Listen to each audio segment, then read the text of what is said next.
Okay. Okie dokie. Where's my notes?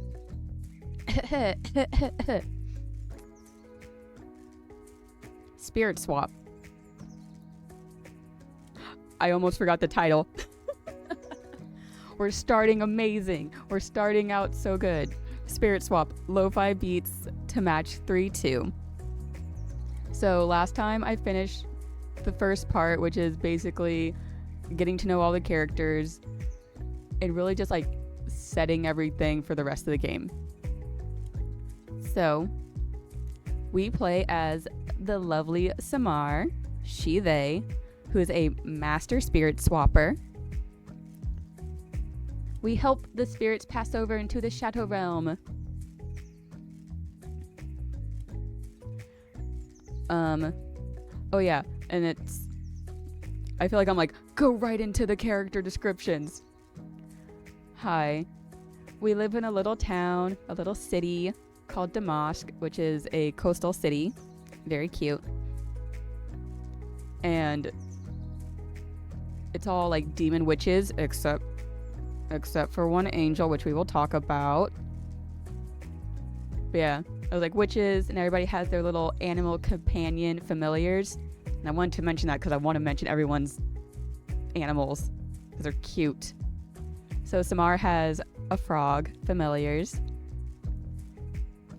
And then first person we meet is Leon, who goes by he, they, a lovely tattoo artist who is also big ol' fanboy of Citrine from the group Shag Vision, who just so happens to be visiting in town for a concert, which, big point. And also finds out that, hey, you know, maybe we can snatch some VIP tickets.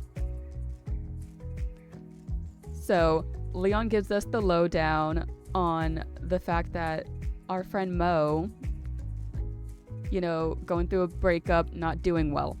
So we go visit her. Flapping table. I love Mo. Our goth goddess. Potion witch and our childhood bestie. I would honestly choose her as a romance option if it wasn't for the fact that I'm like, no, she's still grieving. She's still grieving from her relationship. But yeah, we have like nice little heart to heart with her. Like, hey, we're always there for you, boo. You know, don't bottle it all up inside. And her familiars is a snake. Oh my gosh, did I just skip? Leon has a bat familiar. I'm gonna be all over the place with this. That's how I am with summaries. Do not care. Let's keep going. After Mo, we meet the Polycule, which is Theo, Cleo, and Dio. Cuties. Theo is the tall, silent type. She, her. Not sure what kind of witch. We just know that like they really into books and reading and has like a library in their house. Cleo, I'm pretty sure is supposed to be a garden witch. Super cutie, kind of like has like that sheep type of aesthetic to her character design. And my brain remembers Cleo going by they, them, but when I was revisiting my VOD, towards the end, it did use she also, so I guess she's she, them. And then Dio, party animal, local radio DJ. And we spent a little time getting to know them. Then we head over to the internet cafe and meet Kedzie, she, her, technomancer, and seem like we have like a little friendly rivalry. They mention like it's like some racing game, I think it is, that her and Samar play. And Kedsy's working on getting like wireless magic, because how magic works in this is like it's plant magic, and so it's kind of like electricity, but it's magic's going through like the plant vines. And so Kedsy's being badass and trying to get it wireless. After Kedsy, we go to the beach and we meet the lovely Ishkender. They, them. And I have been racking my brain on the proper way, because I'm like, the himbo, but I'm like, himbo and bimbo are both very gendered, and so I'm like, the thembo, our lovely gym rat friend, and Mo's ex, who is also not taking it well. These two, the game tells us that they were dating for 10 years. I will find out what happened. And, you know, if it's great and all right, I will try to get them back together. I will wingman. I will mediate and get them back together. Because at first I thought it was, yes, I'm like, we need to know. The crowd needs to know.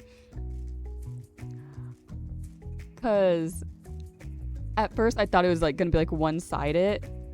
That it was like, oh, just Mo grieving the relationship and like Ishkender's fine. But then as we keep talking to them, it's like, no, Ishkender's not okay. Like, they are very much like the, can a depressed person do this? And tries to like do some more reps. It's like, honey, no, stop. You're gonna hurt yourself. But yes, Ishkender, please stop. I love you. Then we go to the bakery and we meet the lovely Lulu. I love her. She's the cutest. She's I don't know, like a specific type, but she's like a baking kitchen witch. You can't out gym the depression. But yeah, she runs a bakery, and so she's like a kitchen witch. I don't know if she's like specifically like a baking witch or what, but when we go to meet her, she's like, she has like 3-4 different people on the phone. So I'm like, oh, she's that friend, like the therapy friend that everyone comes to with their problems. She's the fix-it friend. And like Samar's like, honey, you need to take a break. Stop answering everyone's calls. Take some you time. And honestly, she's probably the one I'm gonna try and romance. I love her a lot. I love her style. She has a rabbit familiars, and I said I was gonna keep forgetting. Ishkender, I love it. Buff friend has a unicorn familiar, and then Kedsy has 3 flying squirrels, because she a prodigy like that. Oh my gosh, yes, Lulu. Let me take Lulu to the concert. She needs it. She needs that time to herself. Or, you know, with me. Herself and me just over to the side. It's okay. Gosh, after Lulu, we go to, because we told Lulu that she should try out like roller skating as like a way to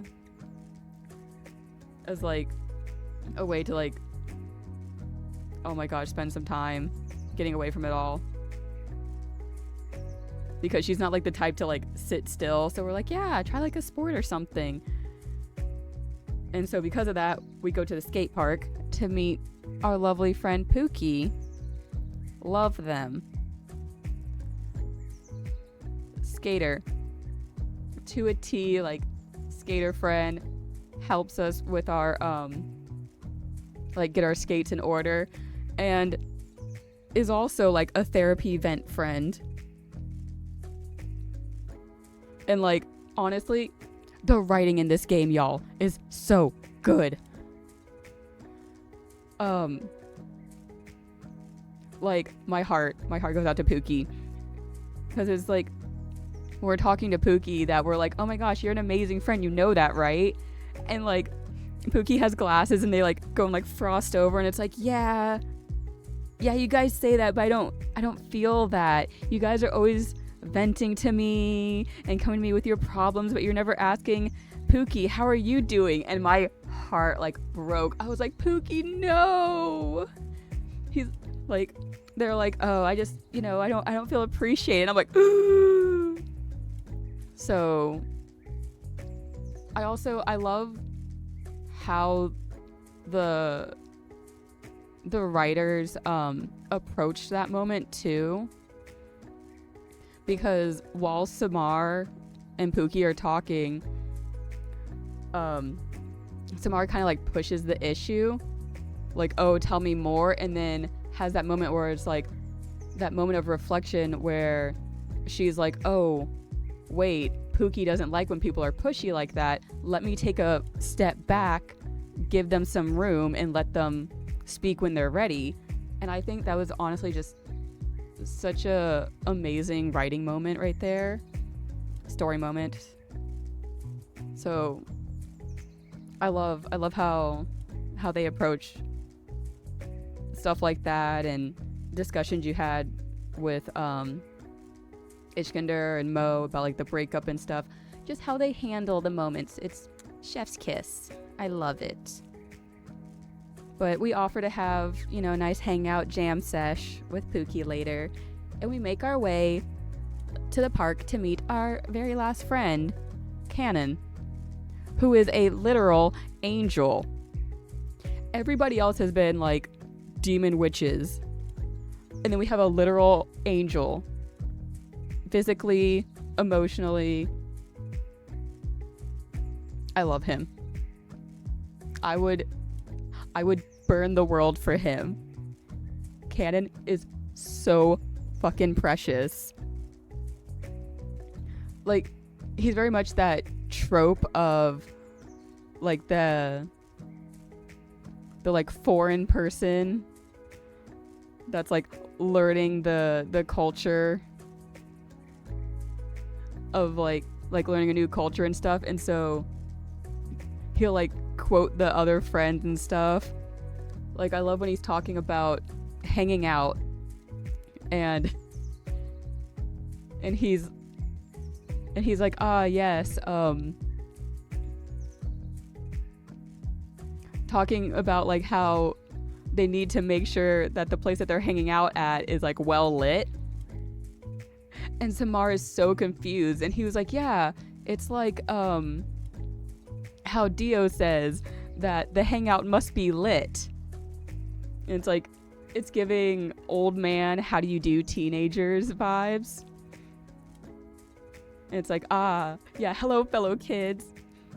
And it's like, oh, it's he's like, I apologize that the spirits are, how do you say, harshing the vibes. I love him. Also, yes, he's a major fan of mozzarella sticks. He stands mozzarella sticks. But hanging out with Cannon, we find out that, so, like, the whole issue that's been going on is, I should mention at the beginning, but I'm like, these are all the characters. The big thing going on is that there has been an influx of spirits, because they usually stay, like, around the city, because the city has, like, is protected. But there's a big giant influx of them in the city, and we're like, what the heck's happening? So with Cannon, we find out that the spirits are attracted to the group Shag Vision's music, and since they are in town for their concert, the music has been constantly playing on the radio and attracting the spirits. So the first part of the story, finally, ends with Cannon reinforces the ward protecting the city, and that night we go to Kedzy's apartment rooftop because for some reason she has a badass rooftop that oversees the concert venue. And so the ending is just really cute. We get a bunch of CGs of the different of like Samar with like her different friends and them just watching the concert together being real cute. But Shag Vision announces that they're actually staying in town for a while. And so we're like, uh-oh, the spirit situation is not done. And so now we got to figure out how to fully solve that issue and also maybe find a date to the next concert, get a little smooch. We shall see. So let's get back into it. Oh no. Just seeing that it says 20%. Oh no. Oh my gosh, how many more streams is this gonna take me? Oh, I'm scared actually now. I was like, man, maybe I can finish this like by next stream. And this is our little apartment, our little hangout. Let me readjust myself because I know it's keyboard. We shall see how well I fucking do on these matches. I should have done like a few test rounds in the endless mode.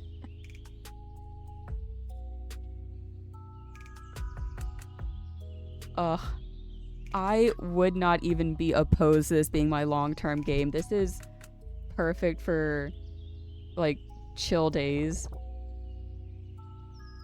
Wait, let me double check. Because I also have spells that I can do during the match 3 portions. Yeah, I think I'm gonna... Because I know I liked what I had. Ooh, cables!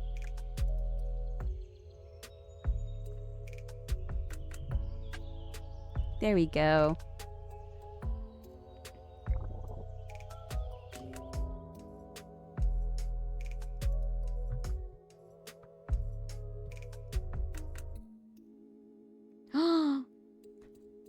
I got excited because I was like, wait, I can talk to Lulu right out the gate.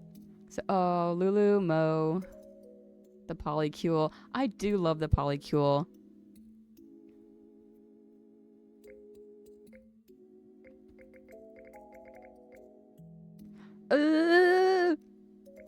Because I want to talk to Mo to know more about the breakup. But I gotta go romance Lulu. Like, the key bindings in this game gets me because it's the J key to like enter and select things. You arrive at the bakery. All you know is Lulu sent you a message titled, "Urgent, urgent, please Samar, come here now." You, of course, rushed over immediately. It's not voiced. Oh, I am pained to find out. Oh no. Welp. Samar, you're here. Lulu is distraught, batter and flour all over her face in person. Her hair is wild and has various types of icing through it. You've never seen her this messy before. Oh. Lulu, are you okay? What's going on? Did more spirits get into the bakery?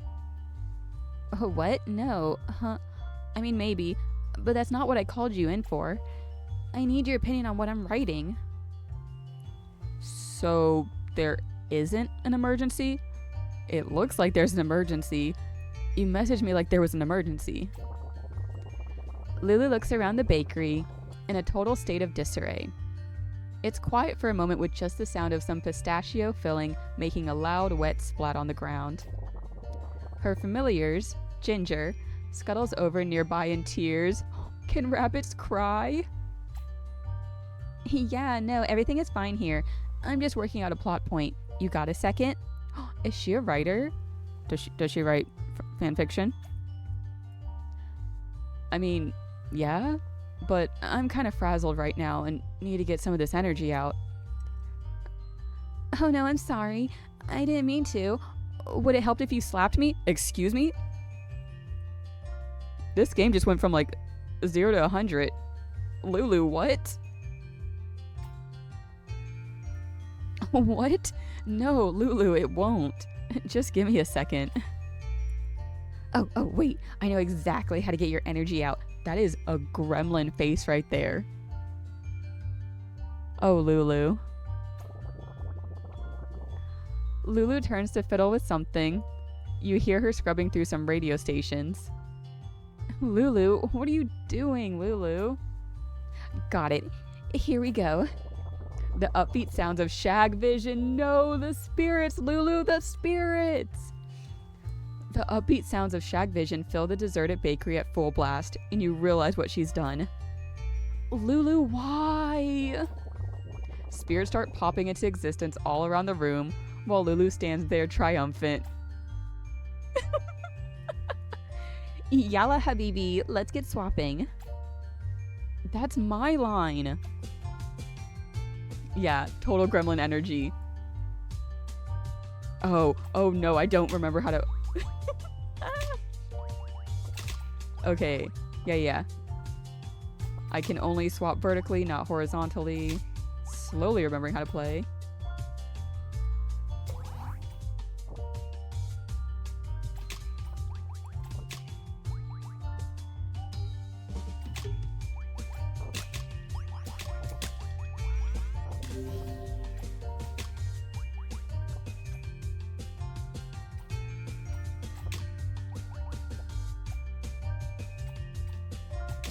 Oh, dang it.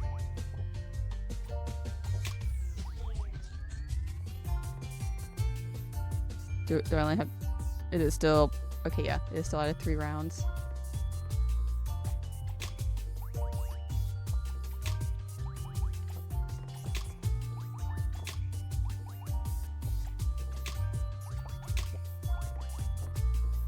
Lock in. Oh.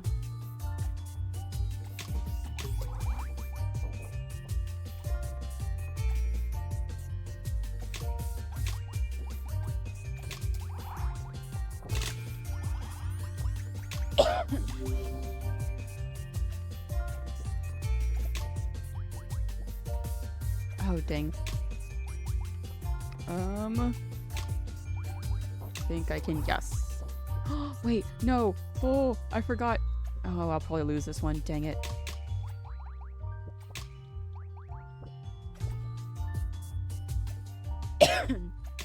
Yeah, I'm gonna lose this one. Or maybe not.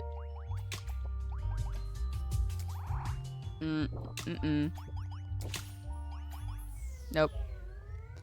Couldn't swap fast enough.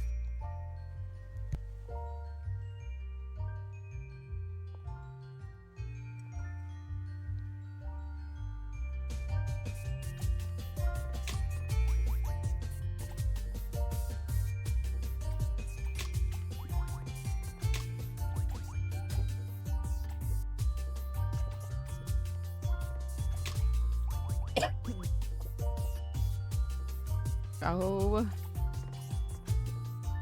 This is what I get for trying to put combos together.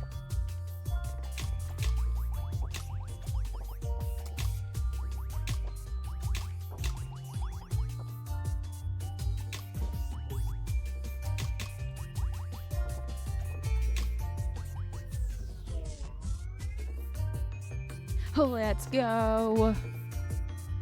One more.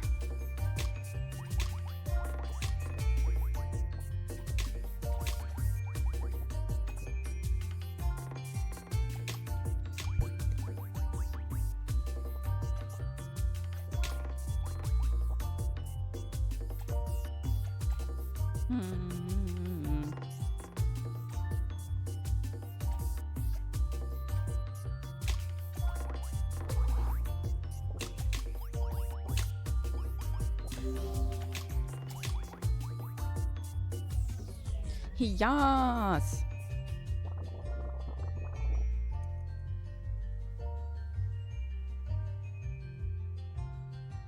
You manage to survive the frenzy and crawl to the radio to turn the music off.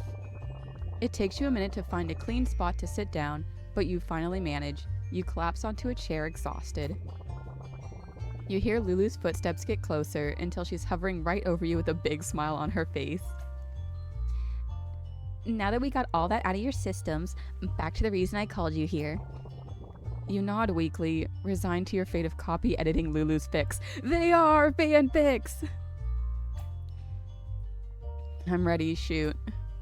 Okay, so in my latest chapter of this fanfic, I have 3 of the boys from Munyu Munyu Miracle Bakeress all about to ice their cakes when they come out of the oven, if you know what I mean.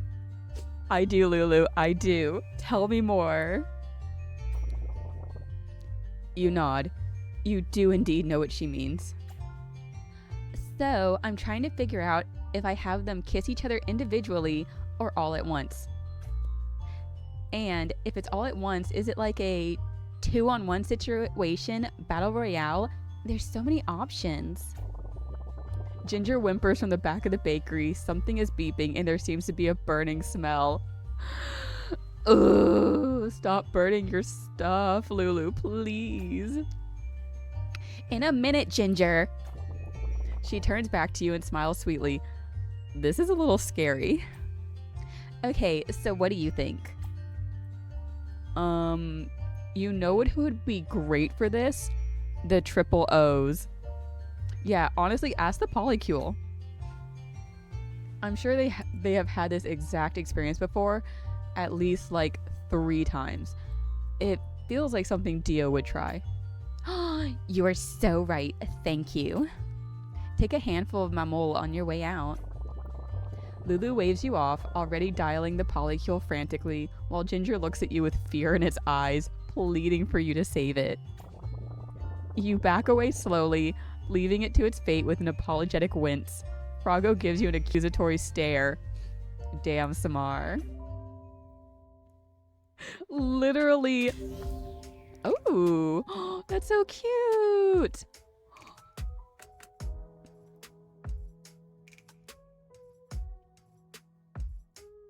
Okay, like, you know I gotta go put that in, though. I gotta go decorate my room real quick. Oh, yeah. From the regular one to the froggy one. Yeah. Froggy friggin' loves this set. He's always watching Friday Night Familiar Shakedown. Cute. Yes, equip. For reals, though, I'm like, that's so cruel. You're literally just gonna leave Ginger there with the oven burning. Okay. Ooh, okay, so Kedzi, Ishkinder, Leon. Oh, Mo was still there for like half a second, but I guess she went away.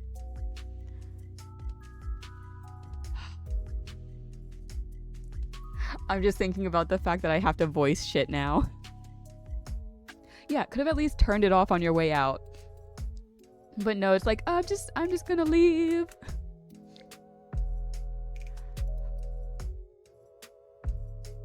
Leon was a sweetie too. Kedzi was cool, but not my type. I gotta go to Ishkinder. I gotta go to Ishk. Gotta go see my beach babe. And hopefully do some sort of voice. I feel like I always struggle to get into a surfer voice. But anything for you, babe. Also, I gotta ask questions about like, hey, wink, wink, nudge, nudge, you and Mo. WTF.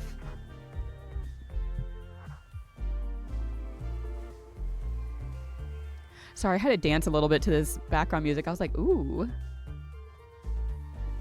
You walk along the beach, determined to find Ishkinder and make them talk about what they've been going through. Yes!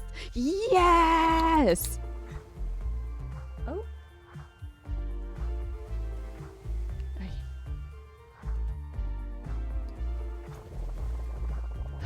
You can see them practicing their stretches and take a deep breath to prepare yourself. Let's go. Hey, Ishq. All right, you got this. Time to make Ishq talk about their feelings. I'm so glad that this is how it's going. Ooh. Ooh.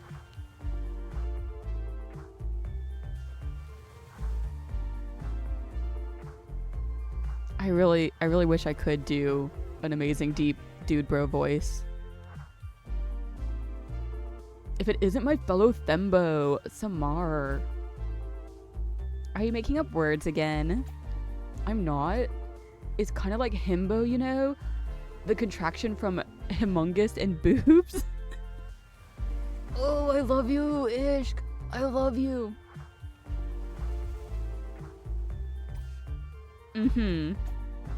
I just used the variations of it with themungus instead of humongous, obviously. You know what? No, it's okay. I'll bite. So, what makes one a Thembo? But also, thank you, Ishq, for answering my earlier question where I was like, no. Can't be himbo. Can't be bimbo. Thembo. I'm so glad you asked. There's been arguments on what constitutes a himbo or thembo. It's a hotly debated topic among himbologists.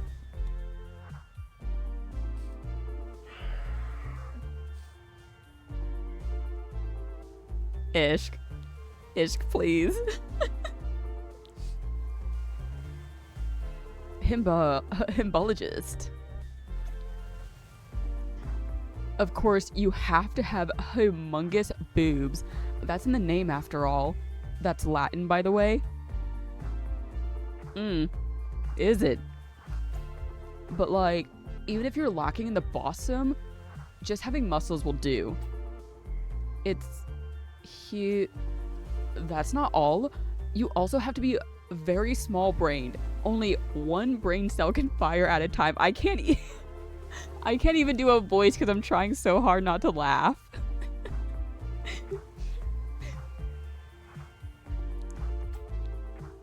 This is getting more insulting by the second. And last but not least, you have to have a kind heart. Okay, hold on a second. Let me recap. You have to be buff. The bigger the better. Not very bright. Can't waste blood flow on the brain when you got all those muscles. And kind. Exactly. Some people will tell you being thick of ass and light of brain is enough, but they're wrong.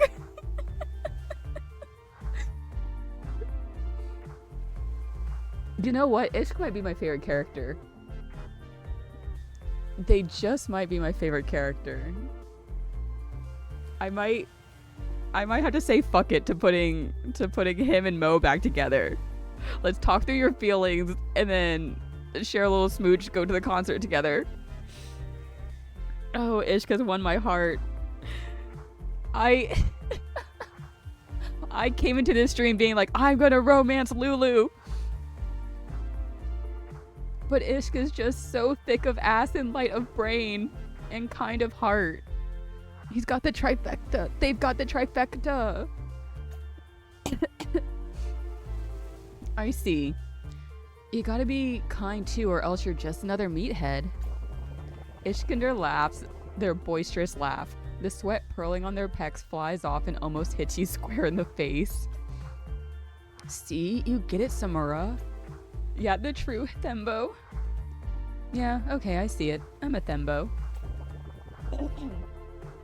Ishkinder flexes and winks at you over a very muscular pair of finger guns. That's the spirit, swole of flesh, light of brain, and trying your best. You laugh your most boisterous laugh with Ishq, hands on your hips and head thrown back. A seagull joins in. When you stop laughing and look around, Ishkinder is nowhere to be found! Stop running from your problems, Ishq! They manage to weasel their way out of talking about their problems again. You swear you'll get them next time. Ishk.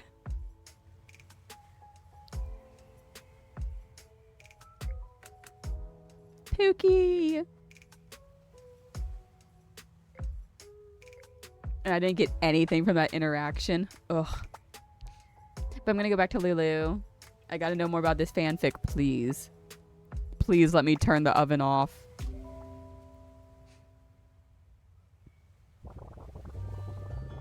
Oh, wait. I was thinking cafe as bakery, but it's the internet cafe. Gosh, I know. Distracted me with the themboing. Ran away. Ugh. Next time, though. We will discuss feelings. But how can you when those muscles are in the way and you are small of mind? But too much heart. The land cafe is bustling when you arrive. You spot Lulu in the back corner and head over to her. Hey Lou, I'm surprised to see you outside the bakery. I'm glad we could meet here. Me too. It feels nice to take a break for a bit. I left Ginger in charge, so I'm sure everything is fine. The bunny.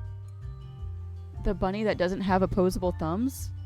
You left in charge of the bakery? I hope Ginger is taking a break too. You know, just jump up and turn that sign to close. 'Cause Ginger deserves a break too.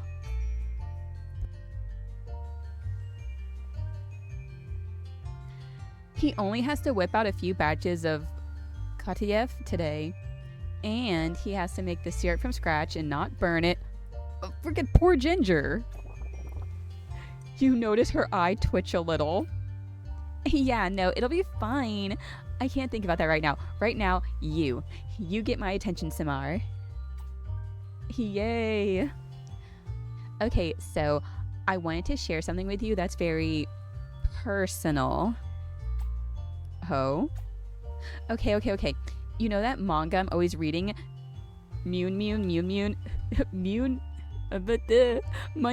Miracle Bakeress. Ah! I swear I can read! Munyu Miracle Bakeress.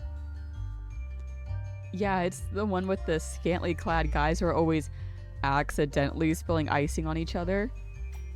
Yes, that's the one. She stares off at something that you definitely can't see, but her eyes seem to gloss over for a second. Me too, babe. Me too. To be fair, the characters are pretty hot. So what about it? That snaps Lulu out of her haze. Oh, right. Anyway, I need you to be cool about this. Please be cool about this. Will you be cool about this? You nod, unsure and a little worried about what you may see on the computer screen that she's covering. You mentally brace yourself. I may have cosplayed a few of the characters from MMMB, and I may have gotten a decent-sized following. Lulu! Fanfic. Cosplayer. I may be known as the top cosplayer in the scene. Here's my cosplay page. Oh, top cosplayer. Oh my.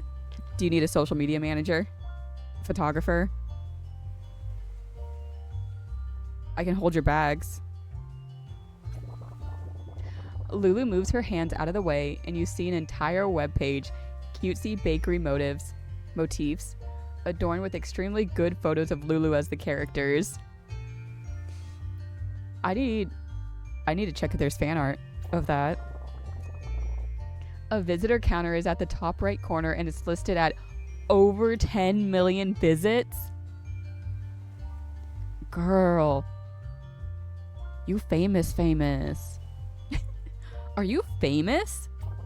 Lulu covers your mouth, quickly shushing you. No, I'm a normal bakery owner, Samar. You are so funny.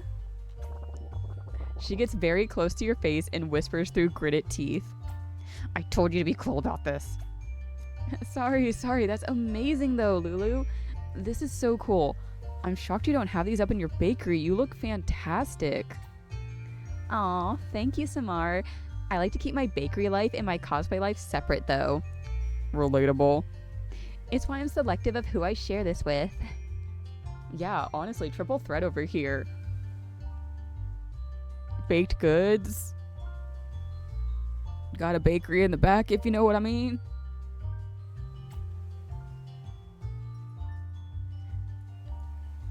Next, she's gonna say that she can sing and dance, too.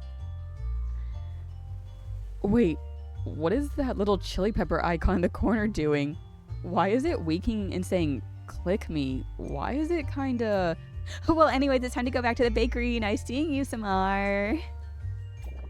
Ooh, I knew it. I was like, no. She dressing out these scantily clad characters. She doing the spicy stuff too. I see you. She quickly shuts off the computer by pulling the cord. No, not the hard turn off. The hard shut down. I don't think that's how you... Okay, see you soon. Bye-bye. Lulu leaves you sitting by yourself. Kedzie looks over from the front, confused by why the computer is shut down. Yeah, I was like, as soon as they were like, oh yeah, she unplugs the computer, I was like, Kedzie's gonna be furious.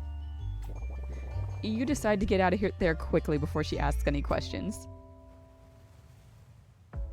Oh, Lulu. Yes! You grew closer to Lulu! There are new events to discover. Yeah.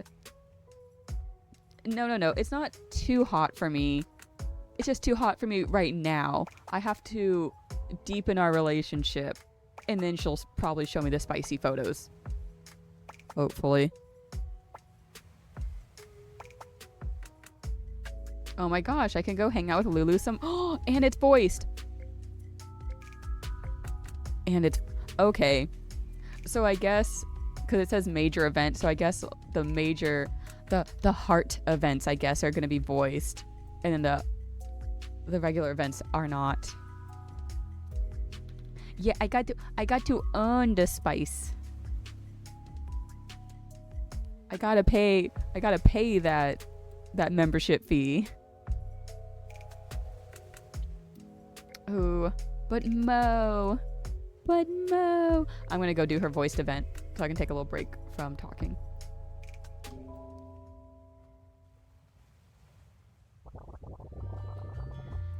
You arrive at the skate park out of breath, holding your skates and Froggo in your arms. Pookie! You're a little late. It looks like Lulu's already practicing some moves with Pookie.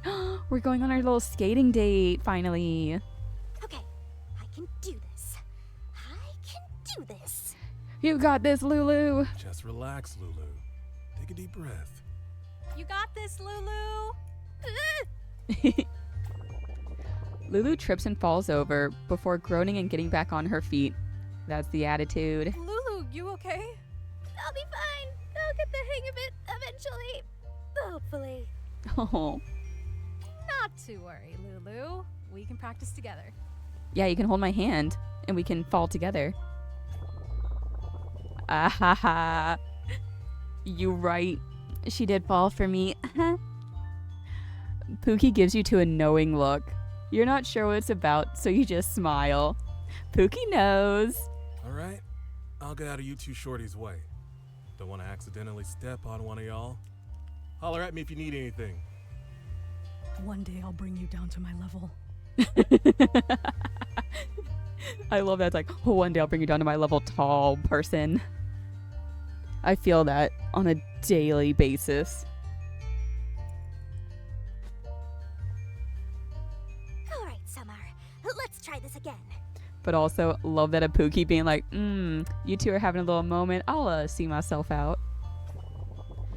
As hard as you two try, Lulu can only skate about 3 steps on her own before losing balance and falling. That's okay, just fall into my bosom. You both keep going at it, but after a few more attempts, she hasn't made much progress. Can we take a break? I don't feel relaxed, just sore. Aww. Sure, we can sit down. As soon as you've sat down, Lulu starts fidgeting nervously again. You can almost hear her buzzing from how tense she seems. I forgot. I told Mo I'd go help her with some stuff. Oh, she's going through so much. she doesn't think I'm a bad friend. Lulu. I should probably go call her. It shouldn't take too long. I want to make sure she doesn't need anything. Lulu. Lulu, aren't you supposed to be relaxing? Well, yes. And I promise you, Mo can wait.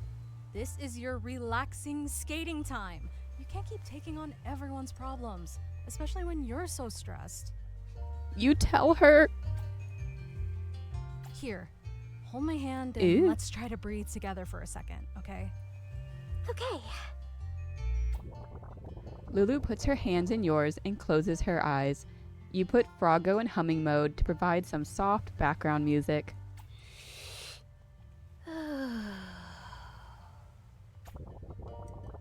You both take a few long breaths, and when you open your eyes, you see Lulu staring at you and smiling softly.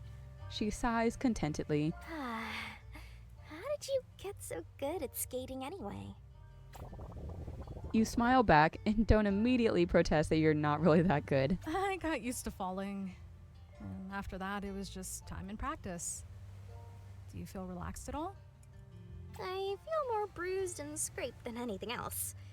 At least I remember to put some bandages in my bag. If you still want to try, you can try holding on to me. Yes! Come on. Yes! Yeah, just hold on. Hold on, spider monkey. Lulu nods and lets you pull her up. Slowly but surely, the two of you make your way around the rink. Eventually, Lulu lets go of you, only to lose her balance and fall. Aw. She doesn't even squeal this time, just sits there looking resigned. She sighs, but not so contentedly this time. Summer, I don't think this is working. Oh. I should head back to the bakery. We can't quit now. You just started getting the hang of it. What if we thought about it like baking? Like whispering and stuff. You mean whisking? Oh, Samar. Really is a thembo. Yeah, that. Just move like you would when you're making frosting. Like this. You try to skate in a circle, but you miscalculate and fall next to Lulu. Ouch. Summer, are you okay? Oh no, I'm hurt. I might need a... Can you kiss my ouchie better? Wink wink, nudge nudge. Blink eyes, blink blink blink blink blink blink. Oof. Flutter, flutter. I guess we both need to practice more skating, huh? You can use one of your band-aids. I guess so. You stare at each other awkwardly, trying to suppress the urge to laugh. You fail and start giggling uncontrollably at the silliness of the situation. Hey, I feel more relaxed now. That's good. Between all the orders and taking everyone's calls, you looked really stressed out. I know. I just really wanted to do my best for the concert orders and help out everybody. Then baking got stressful, so I tried to help friends to de-stress. But then that got stressful, so I baked to de-stress. Oh, the vicious cycle. But don't worry, I'm going to try to relax more. You and Lulu spend a while chatting together and give a few more attempts at skating that inevitably end on the floor. You find yourself sprawled out on the ground and laughing again when Lulu starts to unbuckle her roller skates. I really do have to head back now, but we should do this again, Summer. Skating with you is super fun. Teehee. You rise to your feet and help Lulu up as well. You both trip on your own feet and she stumbles into you, but you manage to catch her. just like her anime. Mune, whatever, bakeries. Oop! Caught you. Thanks, Summer. You suddenly realize how close you two are, and the bright blush on Lulu's face, just like her fanfics. She smells so sweet, you lock eyes. Do you like her like that? Let's go. Only 2 hearts and I'm already getting that smooch. Yeah, we're going in. We're going in. Hey, Lulu? Wanna grab a post-skating snack first? Just the two of us? Kicking my feet. Ah! I really enjoy being with you. Wow, yes. I really enjoy your company, too. We can get tacos after I check on some stuff at the bakery? I love it. Deal. It's a date. Yes, it's a date. Yeah, a date. Lulu fumbles to pick up her things, a bright red blush and a huge dorky smile spreading across her face. She somehow manages to get everything into her tote bag before running into the distance. But not before turning around to blow you the most awkward kiss in existence. Ah! You're a little stunned by how cute all that was. Alright, cool, I got the smooch. Oh my gosh. I smooch and then get the third heart. You grew closer to Lulu. Feelings have been caught. Well, I got what I came here for. I match-3 my way to romance. I got the smooch. I guess I can end stream early. Go home. Pack it up. Yeah, right. I gotta find out what happened between... I gotta get Ishk to talk about his feelings. Yeah, time to recreate those fanfics. You got a spare cosplay? Oh my gosh, we could do couple cosplays and recreate the fanfics. Let's go. Give me one quick second to blow my nose.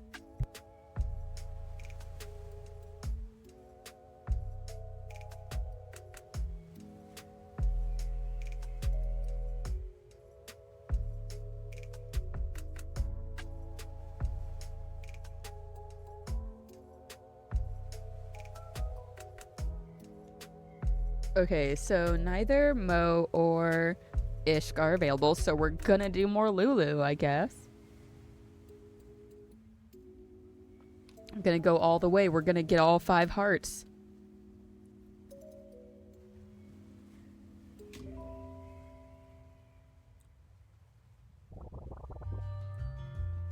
You find yourself back at Kedzy's Land Cafe. Last time you were here with Lulu, you left quickly, but Kedsy just nods when you enter and points over to the back corner where you spot Lulu waiting for you. More cosplay? Turn the computers off properly this time. Yeah, sorry. Yes.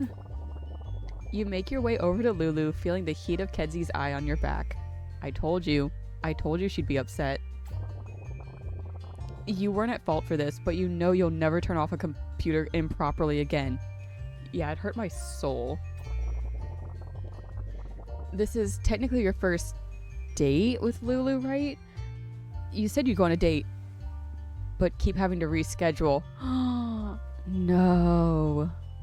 Not the constant rescheduling.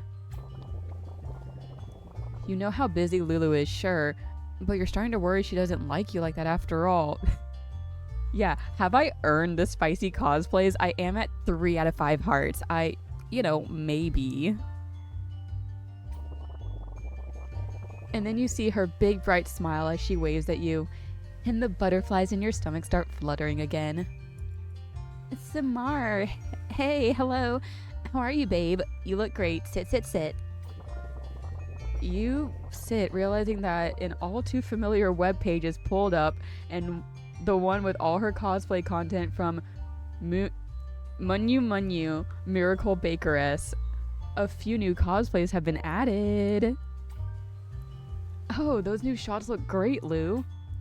Aw, thank you. Yeah, they were super fun to do, and the fandom seems to love them so far. But what I brought you here for is something a little different. I see that face. Is she going to?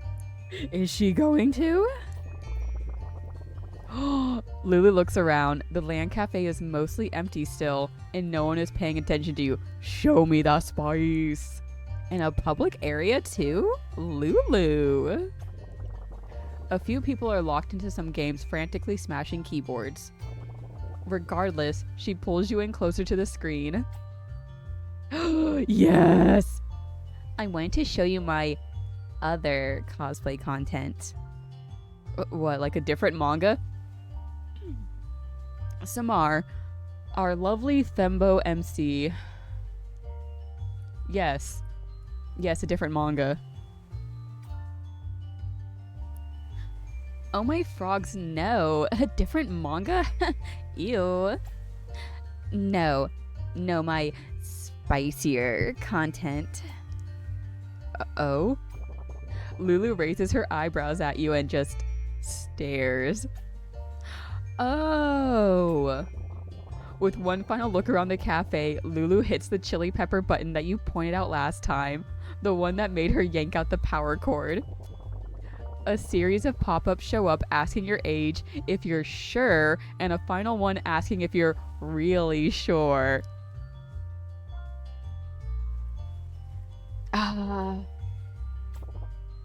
She clicks it.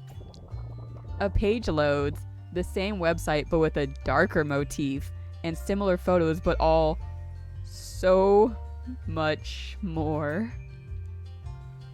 So, this is the other part of my work. I try to keep this part of my life separate from the bakery. Lulu, these are so good? Like, of course they're good, but these are so beautifully shot. I didn't even know you could do that with a mixer. That's crazy. If you think that's good, you should see what I can do with a piping bag.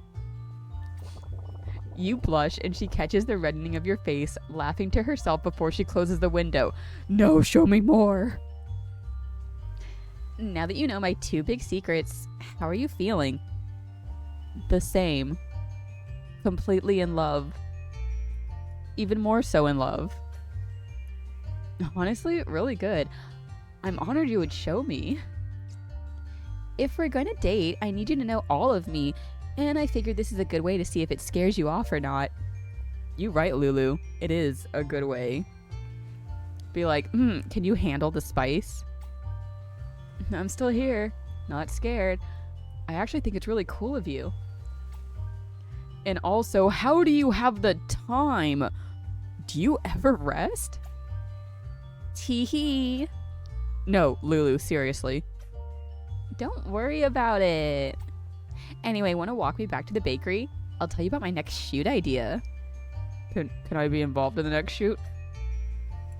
I think this time I need to use a combo of pistachio syrup and a large spatula.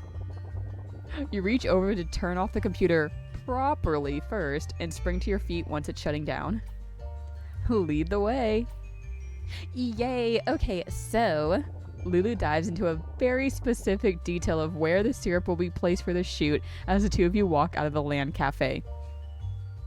Kedzie definitely overheard us. The gamers don't even clock you passing, let alone the graphic details Lulu is explaining about the angles for the shoots. Kedzie does.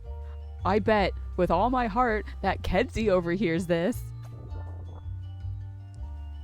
You can't help it. You keep blushing. Damn game telling me to posture check. Ooh, crystal tray. There's our boy Ish. One sec. Let me see where that table goes.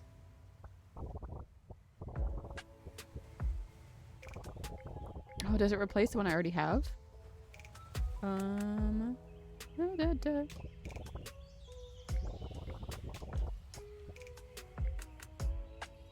No, I'm gonna stick with the plants. The plants are cuter.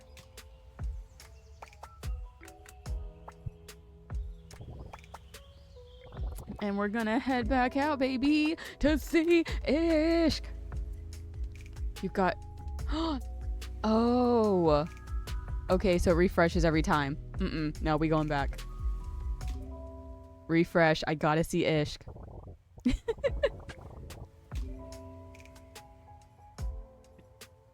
Yeah, if I can...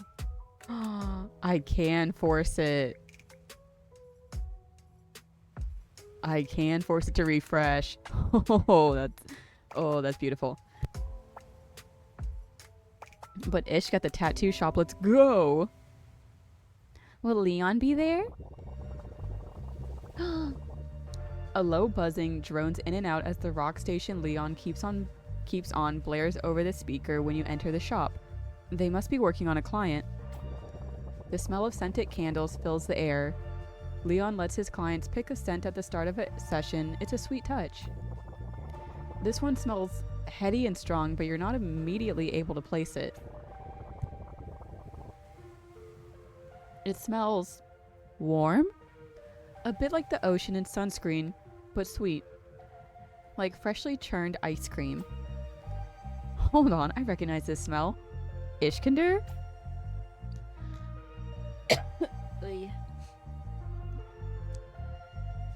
I swear every time I gotta do the voice, my brain's like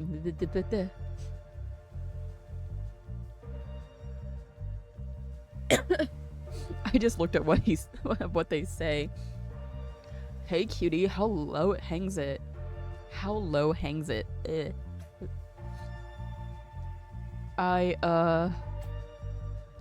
Leon also very confused. Ishkender is laying face down on the tattoo chair, their voluptuous butt jutting out while Leon tries to maneuver around it to work on the lower back area. Ish getting a tramp stamp? Oh no. It's the first stage of breakup grief. Actually, probably like the second or third. You know, you cry, you accept it, and then you get a tramp stamp.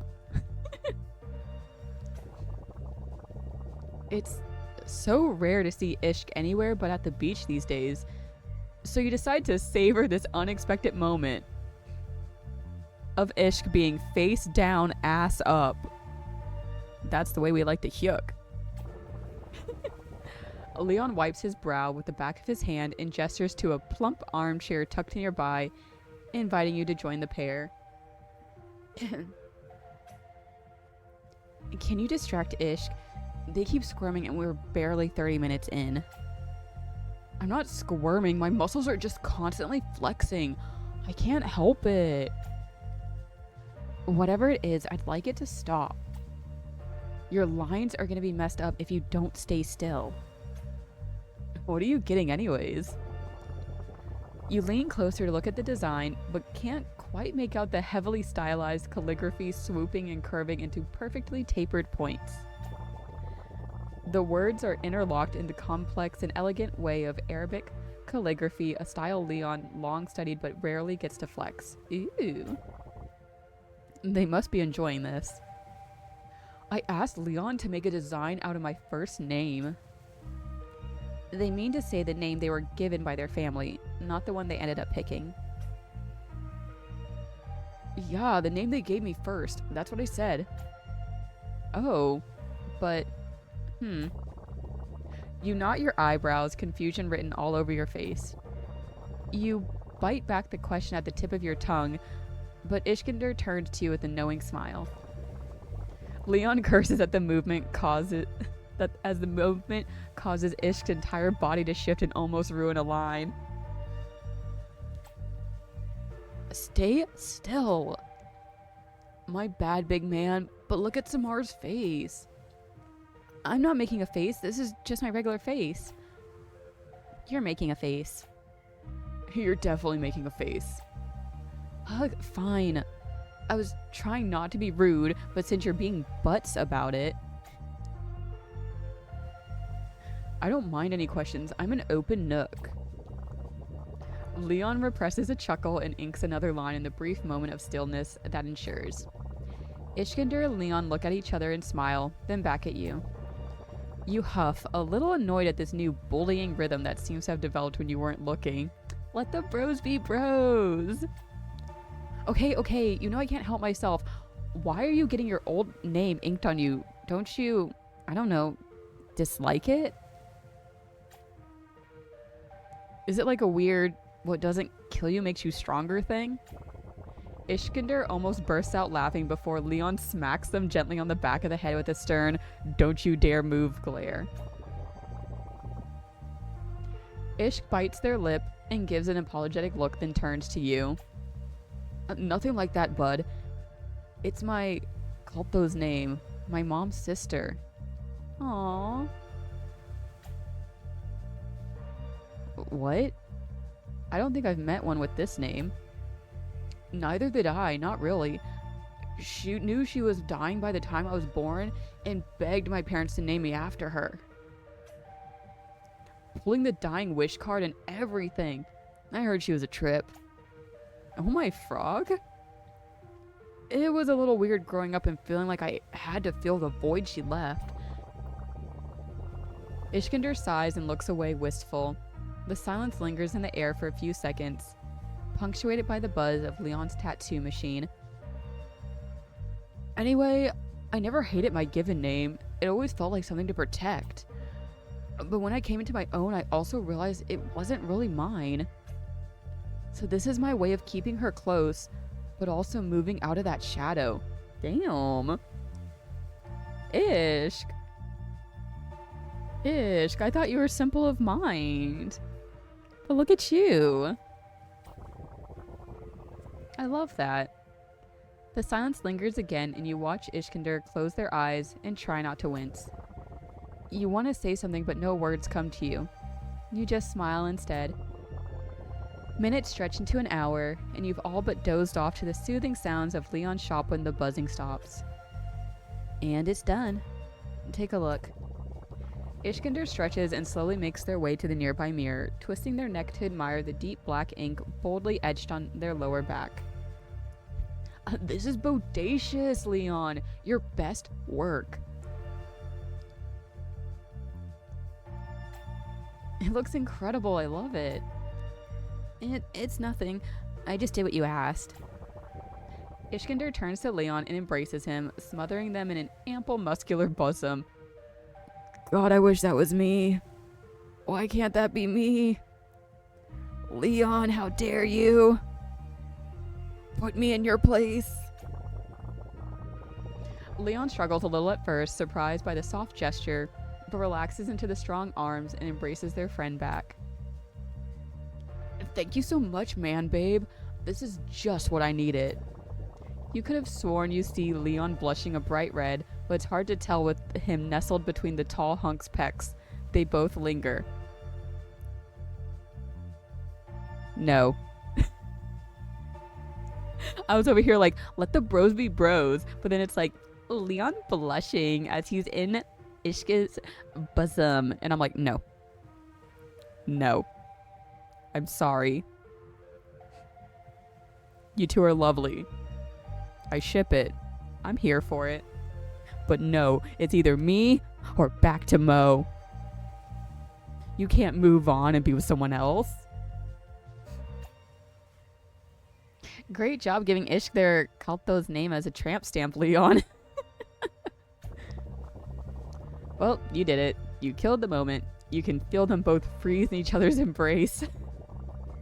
Leon does what can only be described as an owl-like 180 head turn to stare daggers into you from the backdrop of Ishk's ample breasts.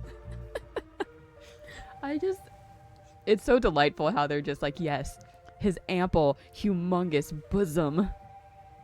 His bodacious ass. Ishkender, on the other hand, just looks delighted. Samar, that's genius.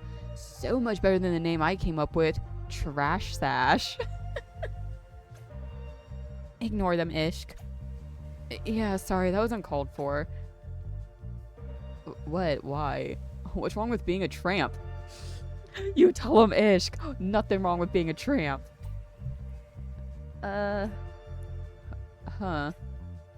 Nothing, actually, you're right. I'm sorry, that was weirdo behavior. Ishkender finally lets Leon go, and you can swear you see a flash of disappointment on Leon's face. I think they might be canon in, bro. If Leon gets the guts. Because we know Leon's a little shy one. The yearning. The one-sided. You collect yourself and make a mental note not to default to negging your friends the next time you don't feel included in everything. This could have gone way worse if you three weren't so close. You watch Leon fuss over Ishk's new tattoo as they wrap it up and rattle off care instructions. You laugh at Ishk's insistence that beach sand has disinfecting properties. No! Ishk, no! Ooh! Oh, that's so bad. No. There's the one brain cell back. You decide to leave the two to their heated debate. You take your leave first, stepping in briefly to give each of them a smooch on the cheek and a promise you'll catch up later. They now both smell like sunscreen.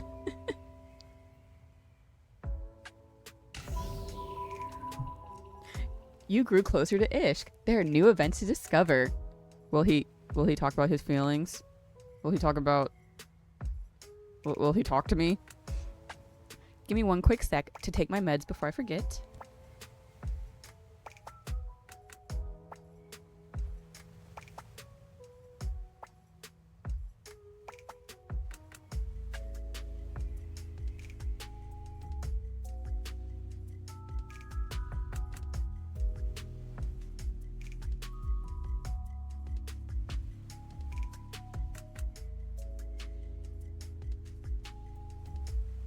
Let y'all stare at that bodacious bod for a bit longer. Oh my gosh, and look, a voiced major event. Let's go. Also, I just realized I haven't swapped any spirits since the first interaction with Lulu. I'm a little sad. I do like the spirit swapping. I do like my match-3ing. By the time you arrive at Muscle Beach, the sun is setting in the distance.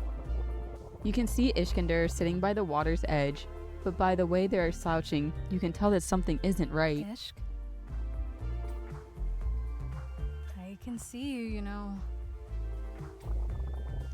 Ishkender rises to their feet, but instead of turning to greet you, they quickly hide behind a nearby rock.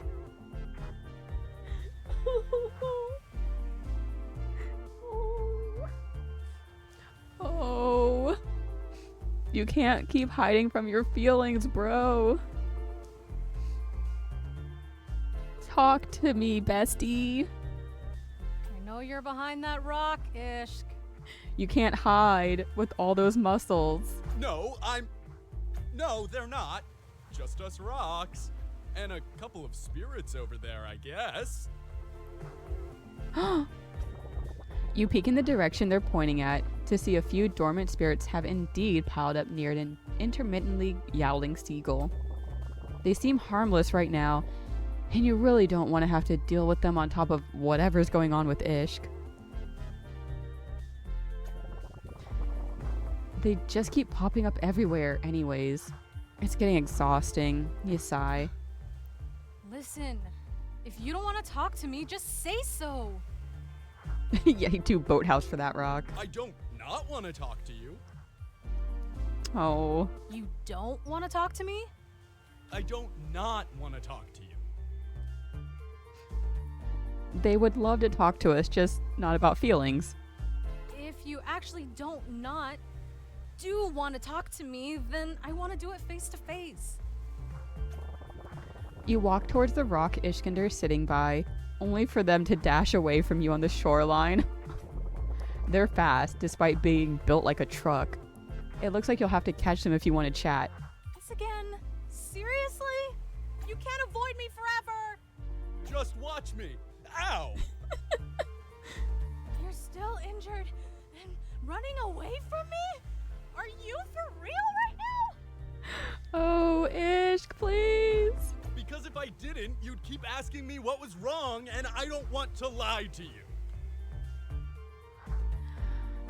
Oh, Ishk in my heart. But you're hurt.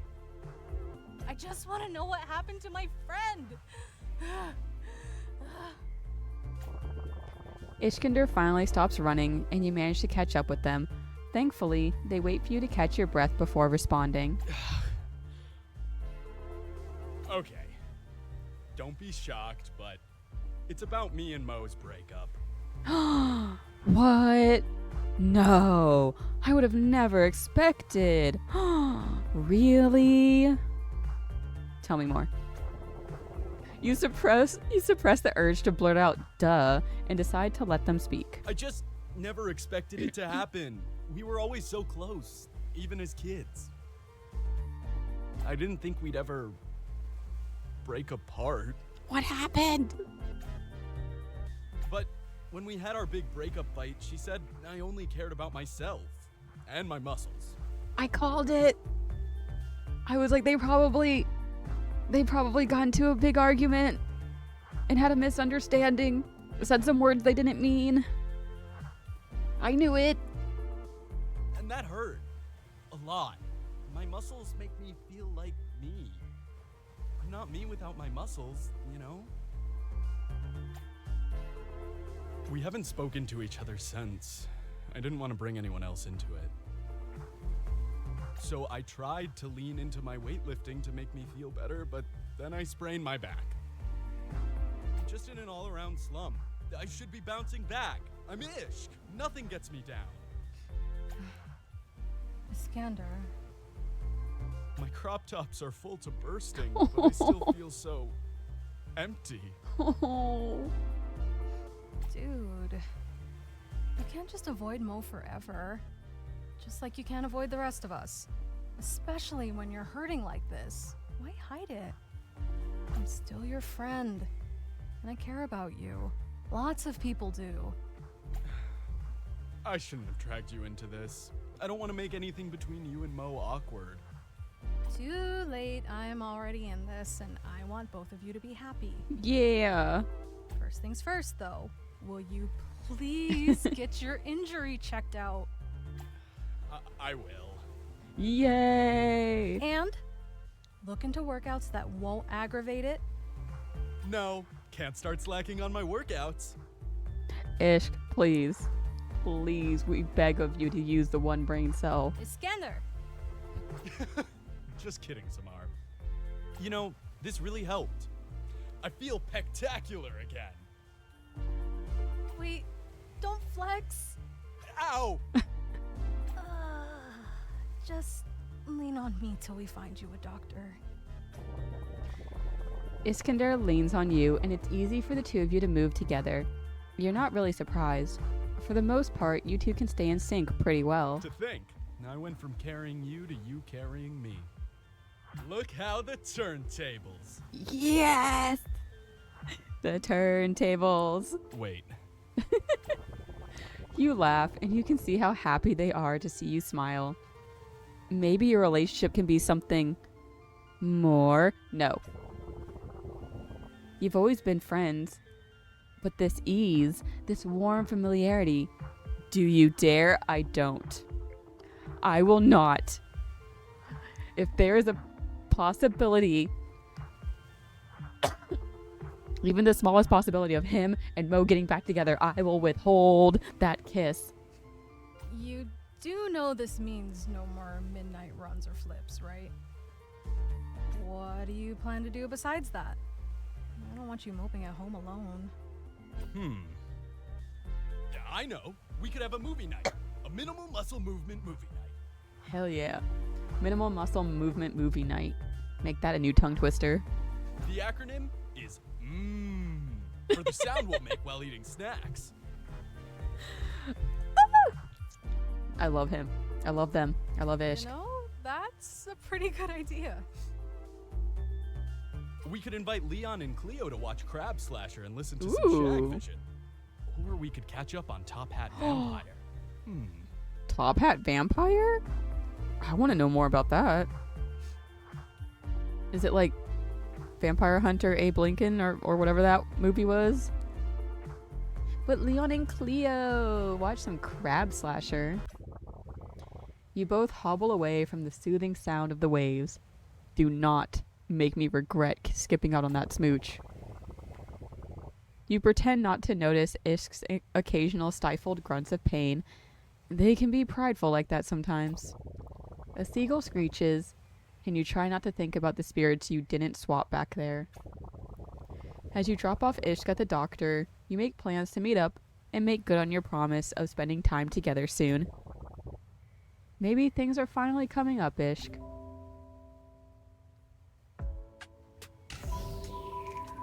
You grew closer! Homies for life! Heck yeah. Oh, Mo. I'm gonna go visit my bestie. You knock on the door to Mo's apartment and let yourself in. Mo's in the kitchen getting things prepared. Files, beakers, and jars of different herbs and spices are neatly organized on the table. Thank you, yes, Abraham Lincoln Vampire Hunter.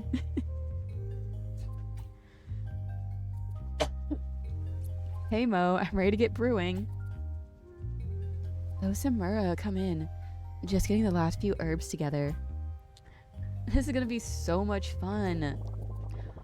While Mo finishes, you check out all the ingredients she's arranged already.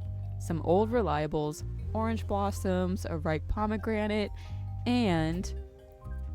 Wow, you really have a lot of herbs. I never realized how many. Mo comes to join you. She places the last 2 beakers on the table.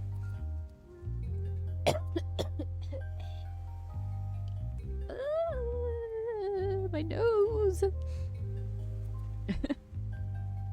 Tell me about it. I'm a bit surprised myself. Are you ready to get started? You know it. Where do we start first? Lavender is always a good base. It's calming and has a nice mild flavor. Then, adding this could be nice too. It will give you energy after a long day of swapping spirits. You take a spoonful and carefully put the herbs and spices into the jar. Mo watches you with a close eye, hoping you don't spill any of her precious ingredients. Okay, hard part's over. What's next, Professor? Okay, my good little student. Next, add a bit of this dried pomegranate. I can't wait to see how this tastes. Ooh, I want to add some of this too. You plop in a healthy handful of a shimmery blue powder labeled Very Potent Demons, sir. Yeah, I wonder how this very potent demon stuff tastes. Oh, that's an interesting choice. It'll be fine, you'll see. You add the fruit and spice as instructed. Now let's blend it together. I already have the cauldron ready. In a few minutes we'll see what your creation tastes like. Hopefully nothing like when we were younger. Nothing could be worse than that. You watch Mo slowly brew your tea as you trade friendly jabs. She looks happier, and you enjoy spending time with her. You're glad that you can help lift her spirits a little. Alright, it's done. Mo slowly pours the tea into 2 pristine teacups. She examines it closely, looking for any imperfections. Looks drinkable, and it smells okay. Well, here goes. You take a huge gulp. Oh no. You try your hardest not to spit it out and manage to force it down. Then you feel a familiar tingling in your spine, the same feeling you get when spirits appear nearby. You look up at Mo, but before either of you can speak, an explosion of spirits comes pouring out of your concoction. Swapping time! Swapping time!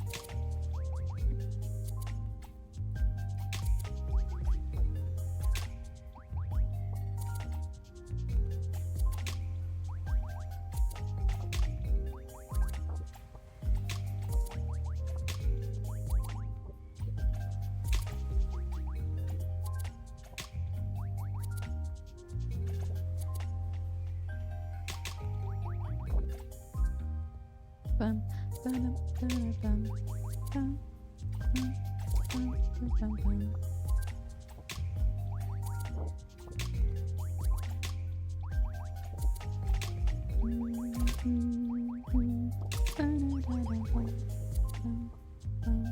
Oh no. I got nervous.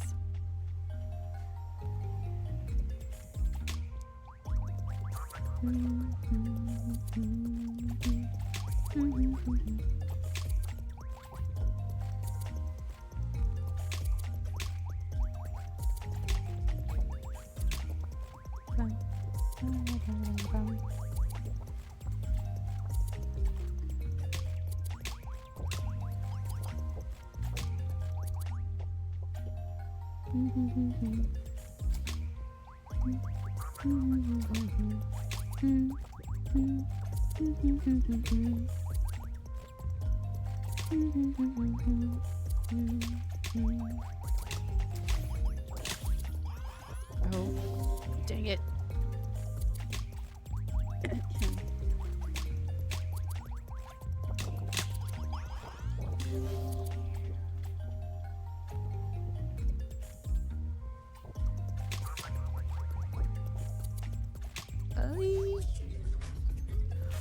One more time.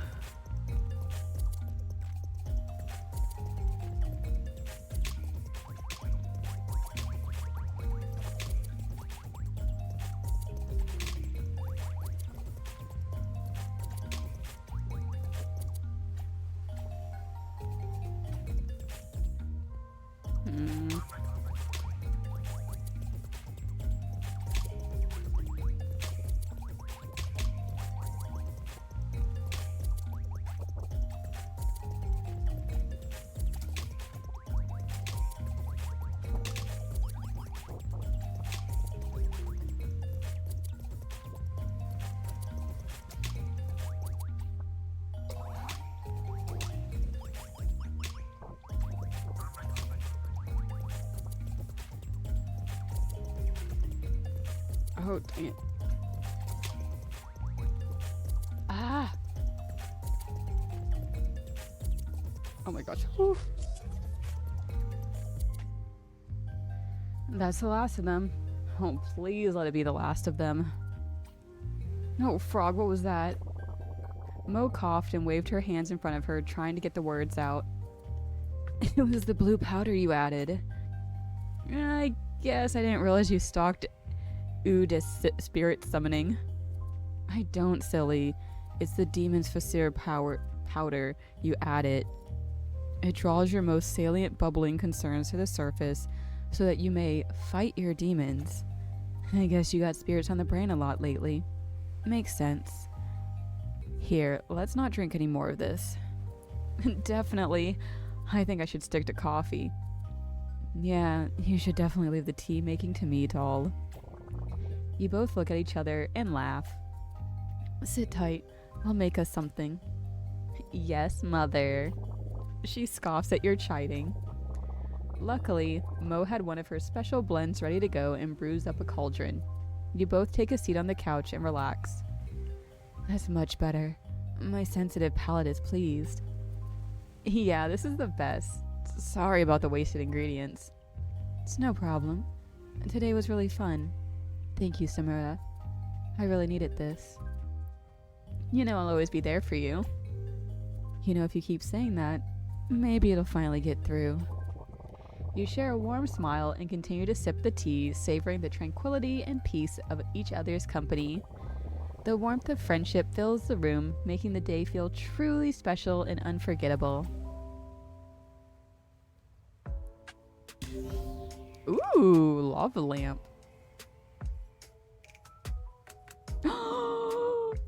Oh my gosh, cannon! But Lulu.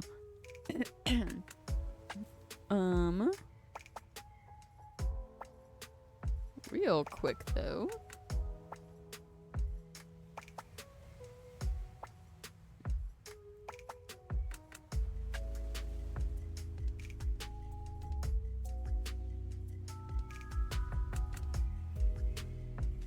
I got so into the game that I never changed the category. But you know, it's all good. Back to the game.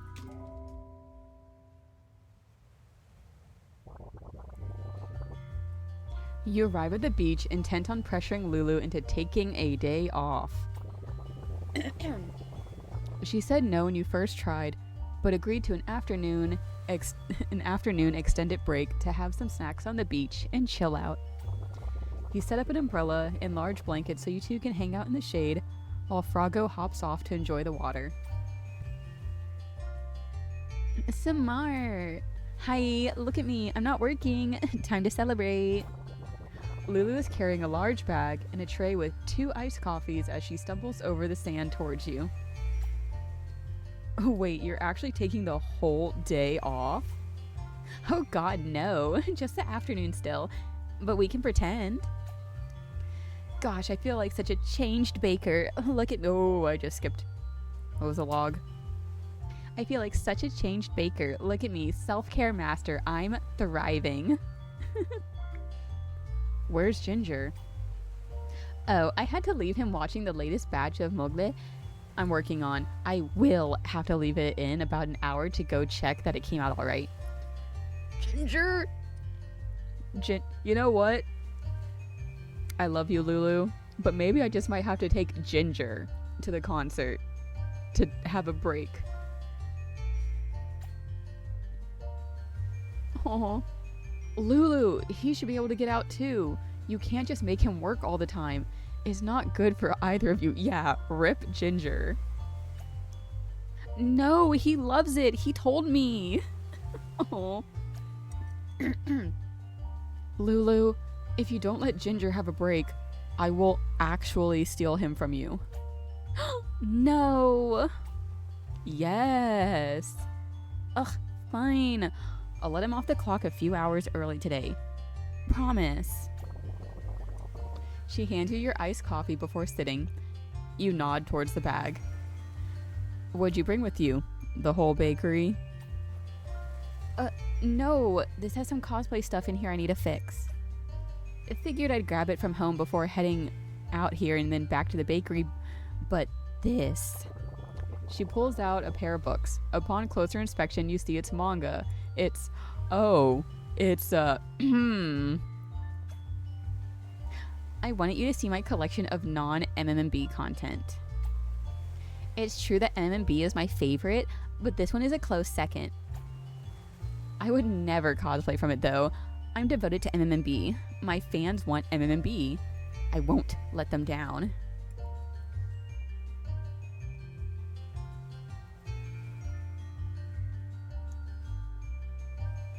Oh, camera. You start turning through the pages, each one a little more explicit than the last, some of which you are getting a little lost on the logistics of.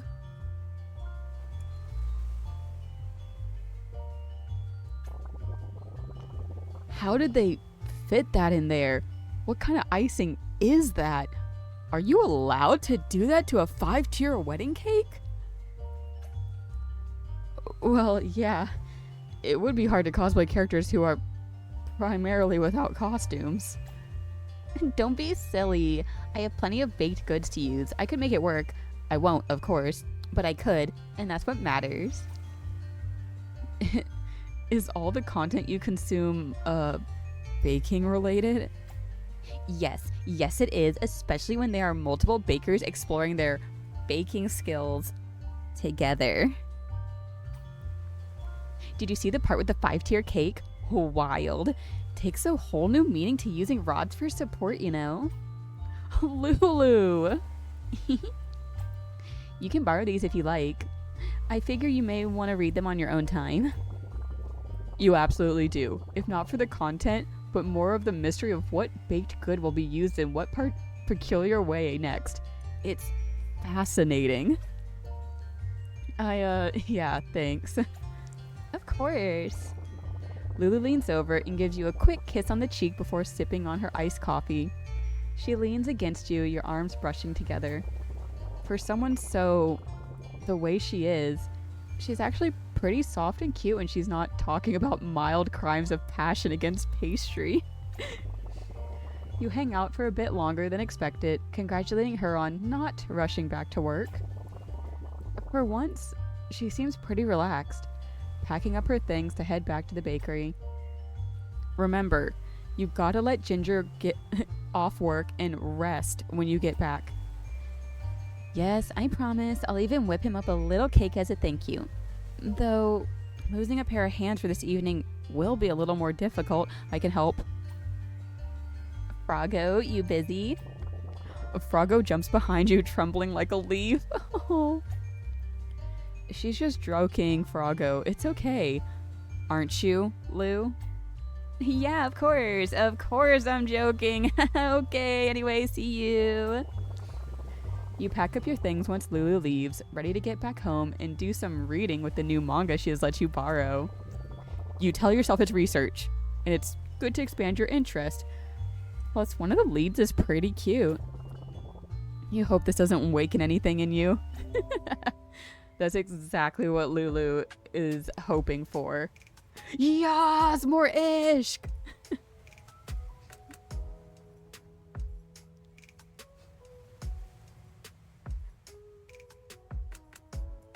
Actually, I'm gonna take a quick potty break.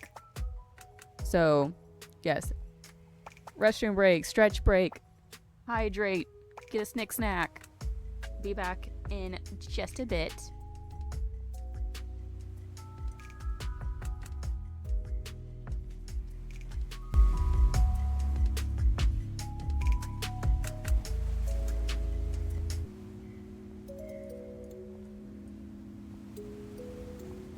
Time to get back to our bodacious homie.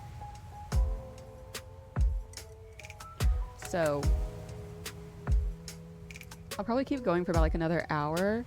I'm not sure how this game goes. Like if it's once I get 5 hearts, I can be like, hey, want to go to the concert?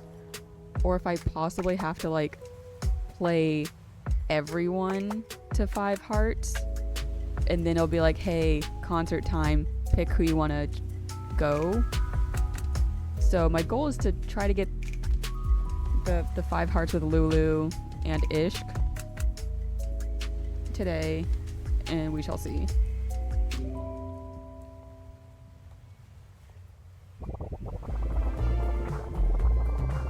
You make your way to the beach again, determined not to let Ishkinder distract you from the awkward conversation at hand this time. You need to talk about the breakup. Let's go.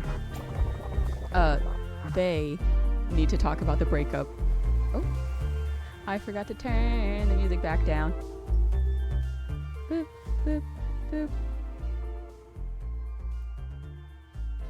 There we go. I think it's about there. Ahaha. They need to talk about the breakup. They do. For their own good. Not because I need the tea. You sneak around the beach looking for the familiar mass of mussels, and sure enough, there they are sitting on a cliff by the water. Hey, Ishq. They seem to have their headphones on and can't hear you. He can't hear you. He's got his earphones in. Hi, Ishq. Hello. Huh? Oh, Samara. Didn't see you there. Hi.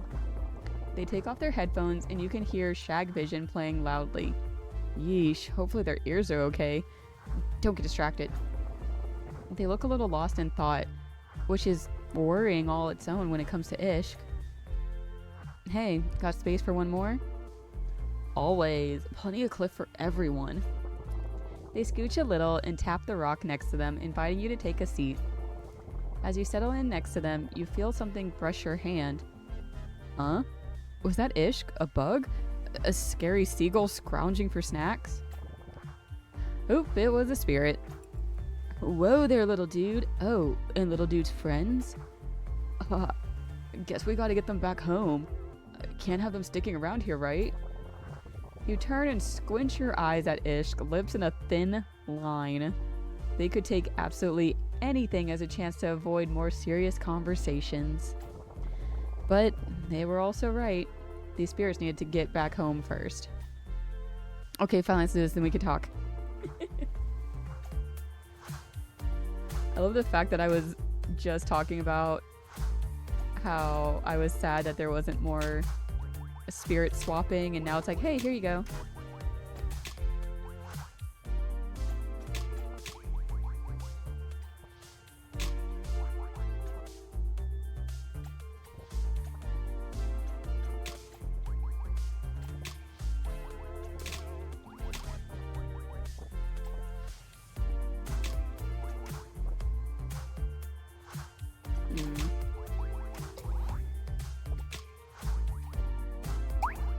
Oh.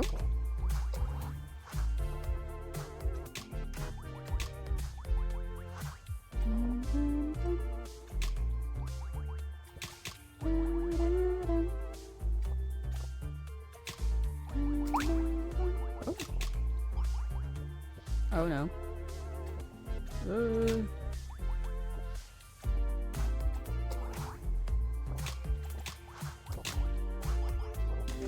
I definitely could have done that differently. Oh! I didn't even realize I was that close. Oh no. Lock in. Lock in.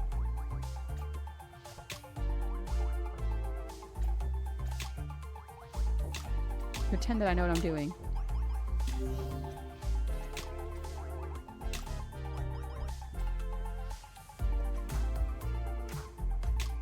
Oh. Ugh. This isn't a good setup for me. There we go. That should have counted. Oh, oh, oh. Okay.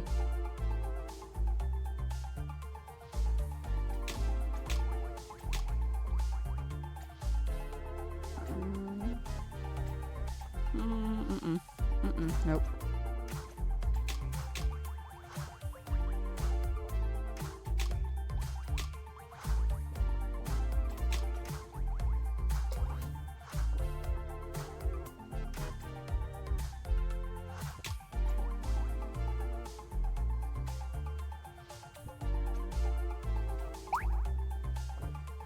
Oh no. Oh no no.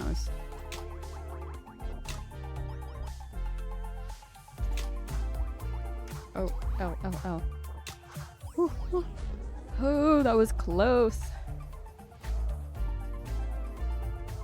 Oh, I only need one more. One more victory.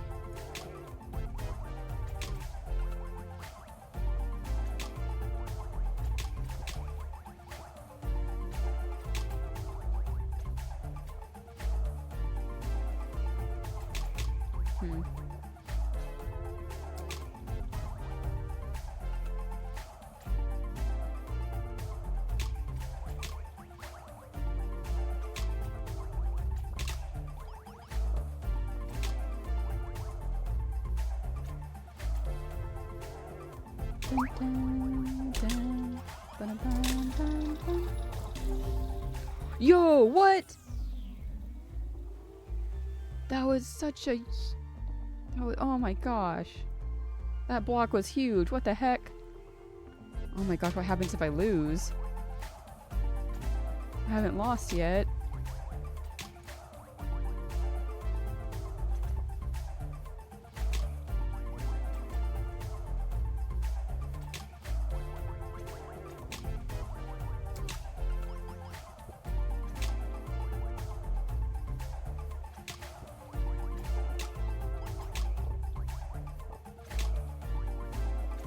Crap.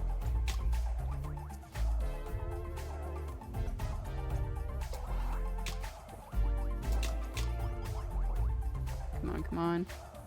No, no, no, no, no. Oh, okay, I got it. I got that part at the very least. I did it. I did it. Let's go, team. But mostly you, cutie. You both settle back onto the spirit-free cliffside before you even begin to say anything. Ish holds up a finger, signaling for you to wait. They pick up their cassette player, take out the Shag Vision tape, and insert an older, more worn cassette.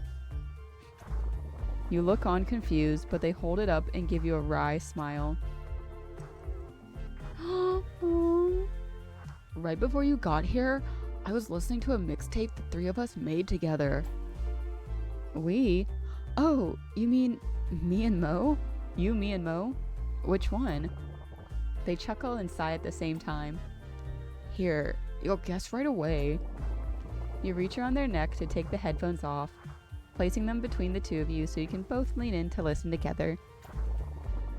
They press play and you feel transported to your teenage years when you'd first met Ishk and Mo.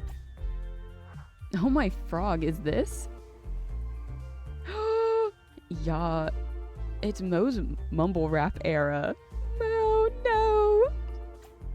Mo's mumble rap era. I had it blocked out. It still tickles my brain when I hear it. Oh, and here you go with the a cappella chorus. Oh no. Some of my best work. Uh-huh. My muscly vocals carried this track. Oh my frog, they did not. Hi, Ghost. Hello, hello. Let me get through this little part first. I'm doing good. Playing Spirit Swap. It is a Lofi Match-3 and dating sim game.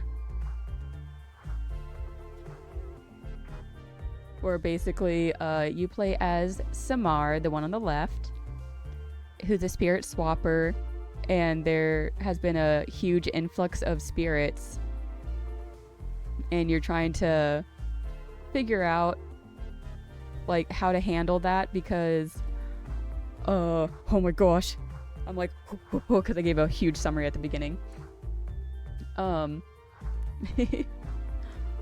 But there is a famous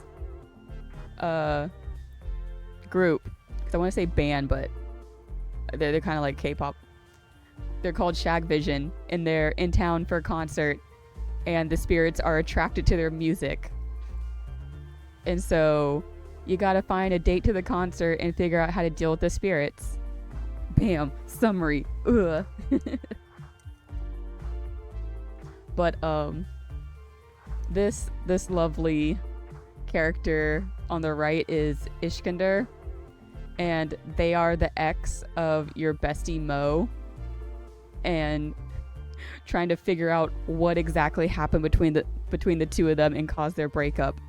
I refuse to smooch either of them. I need to know why they broke up exactly. It was kind of like, oh, we had a bit of a argument. And I'm like, I want to get them back together. Oh, I don't think I read that line. If anything, my beats were the backbone of this track. Okay, Dr. Spittle. It's DJ Spittle, thanks. How would you know what melody to sing if I hadn't beatboxed you this sick beat, huh? I can keep up with my pecs. See? Flex, unflex. Also, Ishkender is 1000% Thembo. I was like, big of muscle, small of brain, big of heart. You are the worst on Frog. Flex, unflex, flex, unflex. Together now. You can't stop laughing at the way they wiggle their eyebrows in time with their pecs bounce. They keep chanting flex, unflex over and over until the giggles overtake them too. They're deflecting! They're deflecting! You're soon both on the floor, laughing with abandon until the track still plays over the headphones, barely audible. When the fit subsides, you roll on your side to look at Ishk and see them looking at the sky, their eyes wet with unshed tears. Ishk, are you okay? They quickly wipe their face on the back of their hand, shrugging it off and forcing a smile. Yeah, just got some sand in my eye, cutie. You smile what you think is your best comforting smile, but they look away, uncomfortable. I'm fine. My eyes are just very swole. I love Ishk. I love Ishk so much. My eyes are just very swole, so Ish, we can talk about you and Mo if you want. It's okay. They grab their headphones and scramble up off the ground, awkwardly brushing sand off. Or maybe later, I just remembered I gotta lift a whale, at home. Ishk, please, we don't have to talk about it if you don't want to, just stay. Wish I could, cutie, but the whale is whaling.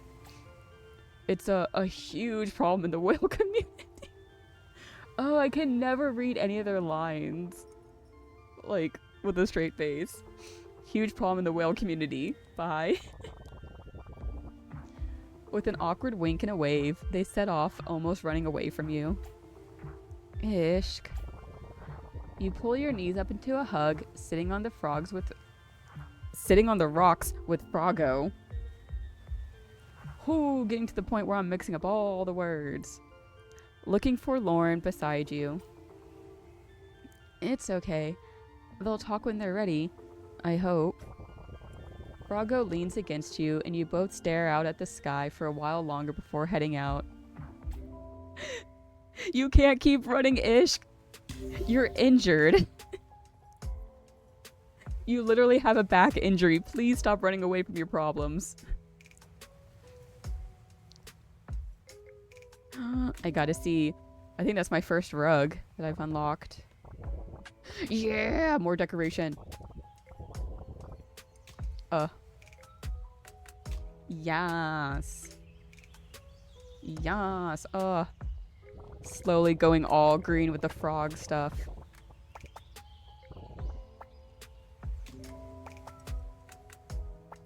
Actually, I should go back. Kinda you. I need to double check my spells. Because I feel like especially after that one, I feel like I was kind of struggling with this spell. And that I may want to go back to removes all spirits and garbage from the top half. I think I'm going to swap back to this one. Because the other spell was just like, gets rid of all of the same type of spirits, but this one's like, gets rid of the top half, which I feel like I've been struggling with the last few.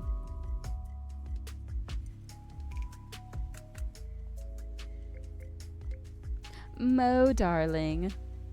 Can I force refresh it again? And try and get Lulu. I'm fine with getting Ishk again. Let's go. You can't run away, Ishk. You can't run away. We will talk. The sun's rays lap at your skin, the heat somehow more oppressive when you step on the sand of Muscle Beach. You lean into it and take a moment to take off your shoes and dig your toes into the warm sand. A soft breeze caresses your face, and you take a minute to bask in the moment. You soften your gaze and let the colors bleed into each other, slowly closing your eyes to let the sound of the waves overtake you. Hey, cutie. You looked so relaxed. I love that for you. Ishk, what the hell? Yeah, I was trying to relax, I guess. Trying? That's like almost half doing. Don't give up. No, I wasn't going to give up. You startled. You know what? Never mind. You're right. I'll try harder to relax. There you go. Relax harder than anyone has ever relaxed. Right. In fact, how about we do a relaxing high-low... Bro, a relaxing high-load, low-rep set? That relaxes me every time. Babe, no, please. Can't we just sit in the sand? Also, you still have an injury! You're right. Some sit-ups will relax us right up. Nothing more relaxing than a tight, strong core, am I right? You have a back injury. Please, I beg of you. They flex their abs for emphasis and look decidedly unrelaxed doing so. You sigh, unable to suppress a smile, and plop on the sand, patting the spot next to you. Come on, Flexi. Park those buns of steel next to me, and let's relax my way for once, okay? Aw yeah, recovery time. They manage to settle next to you after some awkward shuffling. You look at them and smile, setting your finger on your lips to signal no talking. The sound of beachgoers enjoying the day and the waves lapping at the sand envelop you both. You look at Ishk after a few blissful minutes of contemplation and realize they're trying very hard not to speak. Ishk, is there something you want to say? Ishkander looks startled at your astute deduction. How'd you know? Did you see it in your coffee cups? No. To be honest, it's written all over your face. So tell me, what's up? So you know what muscle should I be flexing to relax? None of them feel right. You can't help but laugh at their distraught expression. They look like a puppy who's been told not to fetch. Oh, Frog, I'm sorry. I'm not laughing at you, I promise. It's just... You just look so cute and confused. Ha ha ha. Yeah, this is definitely funny, I think. I am totally in on the joke. No, Ishk, it's okay. Here, how about this? We can flex our lungs to fill them with air, then flex them again to slowly exhale. I think that's a pretty good way to relax. I can do that. I know you can. Here, if you'd like, I'll put my hand on yours and tap my finger 4 times for an inhale, hold it a little, then tap 6 times for an exhale. Ishkander smiles and nods at you. You gently put your hand on theirs. Okay, now let's try inhaling from the nose and exhaling from the mouth. Try not to think about anything. Just focus on the sounds around us, okay? Okay. Alright, close your eyes and let's give it a try.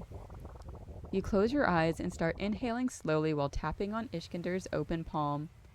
1, 2, 3, 4. You hear them breathe deeply alongside you. You hold that deep breath. You hold that deep breath in for 4 seconds, focusing on the sounds of the beach around you. The palm trees rustling in the wind. 1. The crystalline laughter of children nearby. 2. The splashing of water, telltale signs of people playing. 3. The squawks of a flock of seagulls passing above. 4. You start slowly breathing out, all the while tapping on Ishk's open palm again with your finger, letting all of the air back out of your lungs. 1, 2, 3, 4, 5, 6. You can hear Ishkander's breathing slow near you. Seems to be working. You do this again a few times until your entire body has relaxed. So, what'd you think? Is your relaxing muscle all relaxed out? No answer. You look to your side, worried they forgot to breathe out and passed out. Thankfully, Ishk is still just sitting there next to you, their head tilted down, their breathing slow and soft. They fell asleep. Of course you did. They look so peaceful, you decide to let them rest. You lower them onto the sand, gentle and slow, and prop their head up with one of their rolled up nearby towels. They're in the shade, so they'll be fine for a while. You linger a while longer, watching over them as they sleep. When you've had your fill of the briny smell of the sea, you bribe a child nearby to wake Ishkander up in an hour or so. Satisfied, you slip your shoes back on and head out. Relaxing!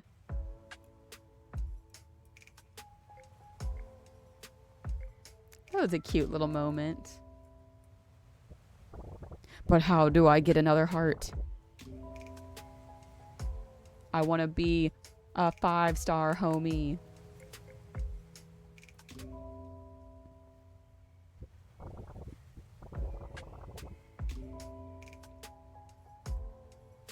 It feels like I'm save scumming and,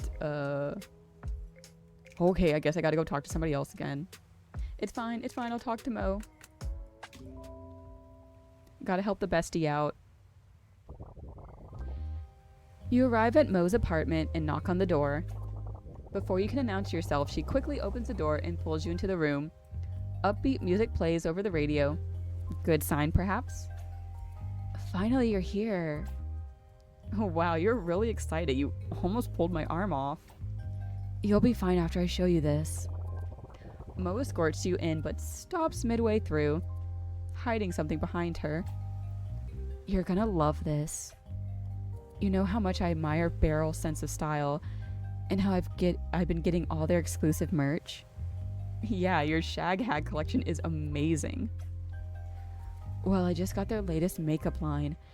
It's limited edition too, and it's absolutely stunning. No way. How'd you manage to snag it? I have my sources. Come on, let's check it out. Mo guides you to the coffee table, where the makeup is elegantly displayed. The packaging is luxurious, with intricate designs that scream opulence with a capital O. This looks incredible. Very Mo-coded. I know, right? It's like a work of art. The colors are just perfect. I thought we could try them out together. Heck yeah. Mo carefully opens the eyeshadow palette, revealing a range of colors that shimmer in the light. She hands you a makeup brush. Which color should we try first? Let's go with the rose gold. It's bold but classy. Kinda like you.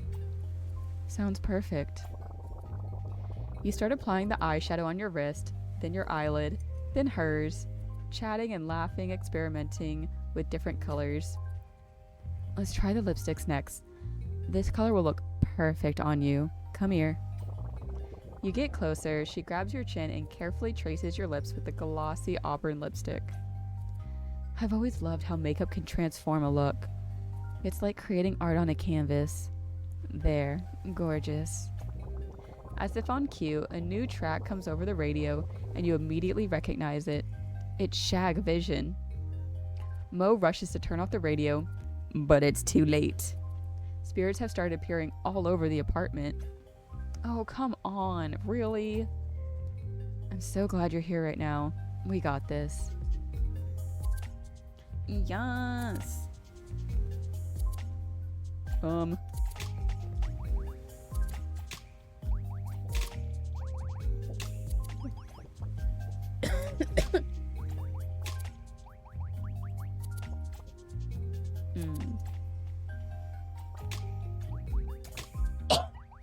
Oy. Ooh.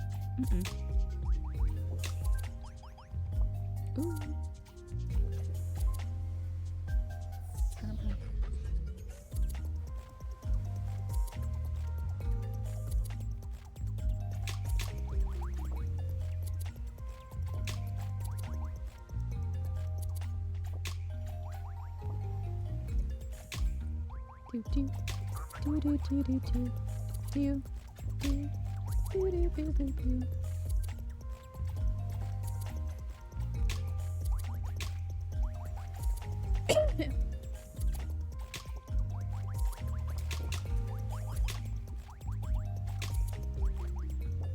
Oh no.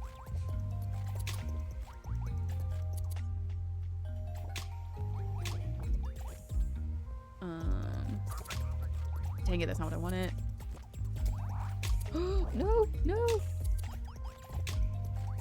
Oh, amazing. Okay. Ooh, ooh, ooh.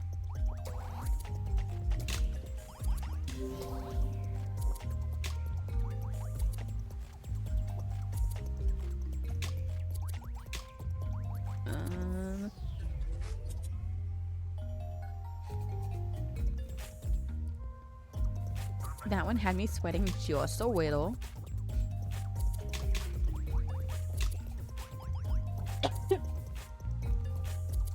Fire.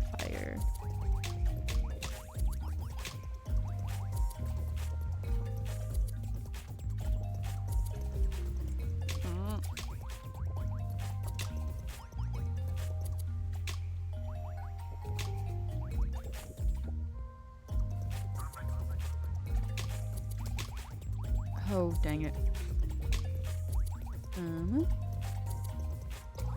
Oh. Boop.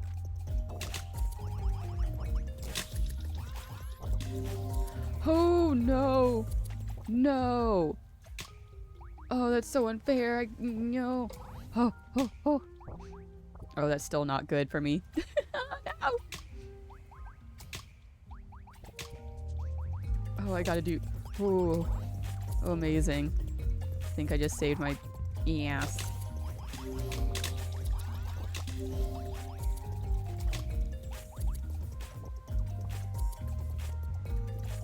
Oh my goodness.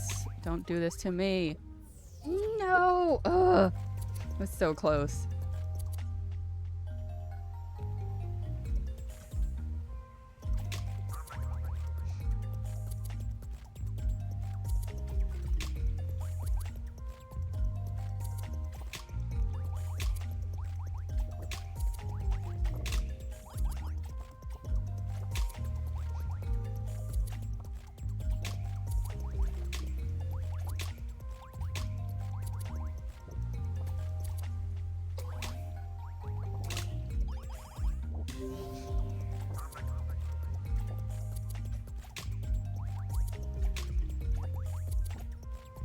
Crap. Oh, I did it. Bye-bye, spirits. I'm gonna be real sad if they ruined my makeup. You look in the mirror and are astonished by how great the color still looks. Mo matched your skin tone perfectly. Of course she did. It's Mo. Oh my frog, this looks so good. I know, right? You can keep the lipstick if you want. Mo, are you sure? It's limited edition. Positive, babe. I picked it with you in mind. Careful, don't want me getting too spoiled. Saying it like it's a bad thing. Cute. Yeah. What else you got in there, gorgeous? Here, try this, brat. She hands you a rainbow butterfly glitter tube. That is exactly your vibe. It's nice, playfully teasing each other and spending time alone together again.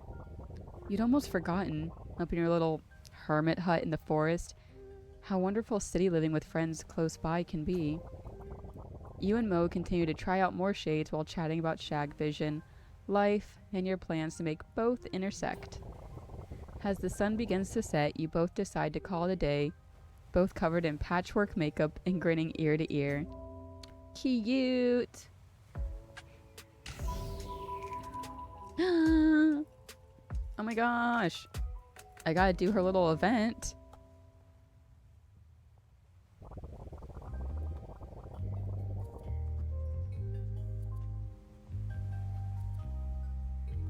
Oy. Change how I'm sitting. Boy. You step onto the floor Mo lives on and immediately you smell it. Something herbaceous, heady, and almost citrus scented is floating in the air, floating. She must be brewing something. You've missed the scent of Mo's experiments. You instinctively open the door first, then catch yourself and remember to announce your arrival. Knock, knock! It's your favorite tea, wench! I'm here to collect on promises of a wicked brew. Oh my gosh, that's so good. Oh there. Just in time, too. Good nose on this tea, wench, huh? I knew I smelled herbs. Is that your own salon blend? Mo smiles and brings out a glossy black kettle emanating the most intoxicating perfume of tea, 2 delicate matching cups, and a tray of baklava. Ooh. I'm like craving something sweet after this stream. Probably gonna have a brownie, little microwave muffin, like mug cake. I could not think of what they were called. Like mug cake, but a mug brownie. Because I got some of those. I'm gonna make one after this. Can't wait. After you both partake in the soothing brew and sweet treat, she finally looks up to you and sighs. Much better. I think I'm ready to talk now. You gonna tell us about your feelings and about the breakup? As you wish. I'm all ears. It's gonna take me a minute to say everything, so please bear with me. Take I'm your not the time. best at showing weakness. You take your time, queen. You nod and smile, but don't chime in. All right. Here goes. I loved Iskandar. I still do. They've always been my best friend and my other half. When we finally started dating, I was so happy. I somehow knew from the moment I met them, I wanted them. I wanted to be with them. We quickly became best friends, and becoming romantic with them was so easy. It just made sense. Mm-hmm. Felt like they wanted me as much as I wanted them. Felt right. So what happened? They were my first everything. Aw. They were attentive to my needs, understood when I got in my moods, and this is corny, but they taught me things about myself I didn't even know. I found out the hard way, though. It can really change things when you date your best friend.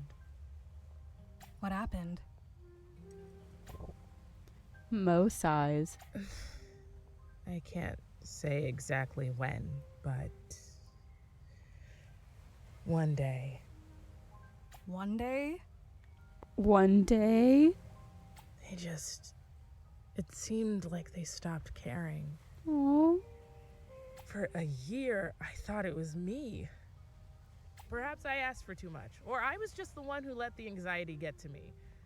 Maybe I was the one who gave up on our relationship. I convinced myself I was the problem for so long and never stopped to consider to ask Ishq if anything was wrong. I continued as if nothing had changed. It ruined our relationship. I wasn't happy, and neither were they. We both could feel it. We felt the need to break up, but we just couldn't let go. I admit, I started to resent them. I was so irritated with them at times. We would fight over the smallest things.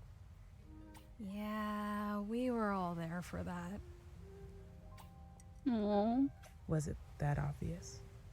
To be perfectly honest, even then, I don't think I was ready to give up on us yet.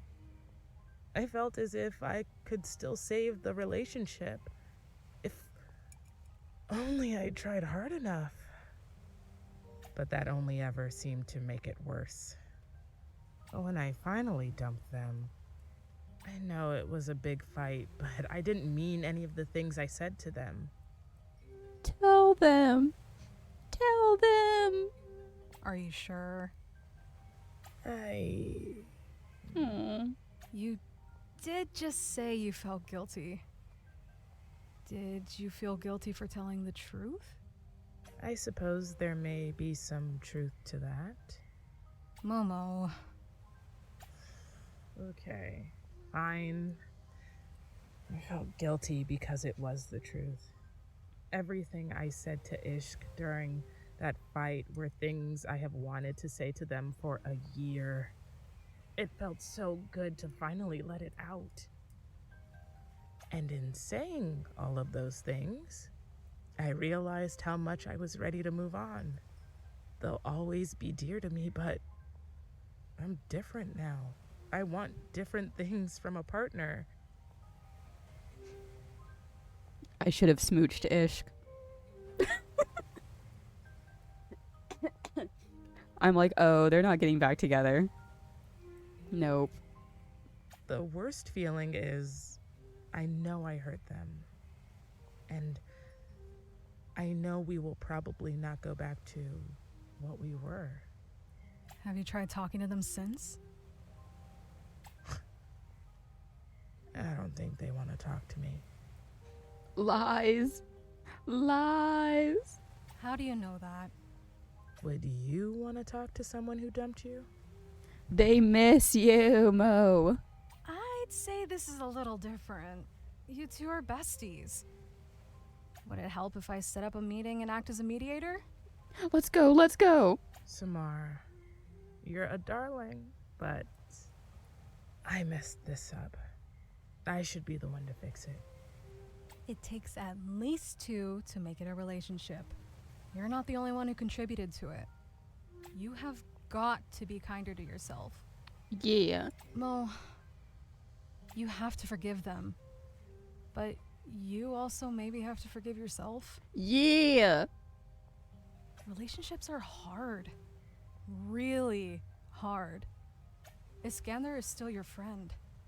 Our friend. I know you miss them. I love the writing in this game. I do. I do. Miss them a lot. I'll think about this. Maybe I can try to speak to them at some point. That's the spirit. If you need anything, and I mean anything, You will be there. I know. You tell me all the time.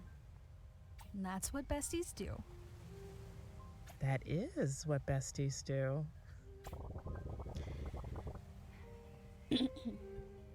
I love them. You two sit in silence for a moment.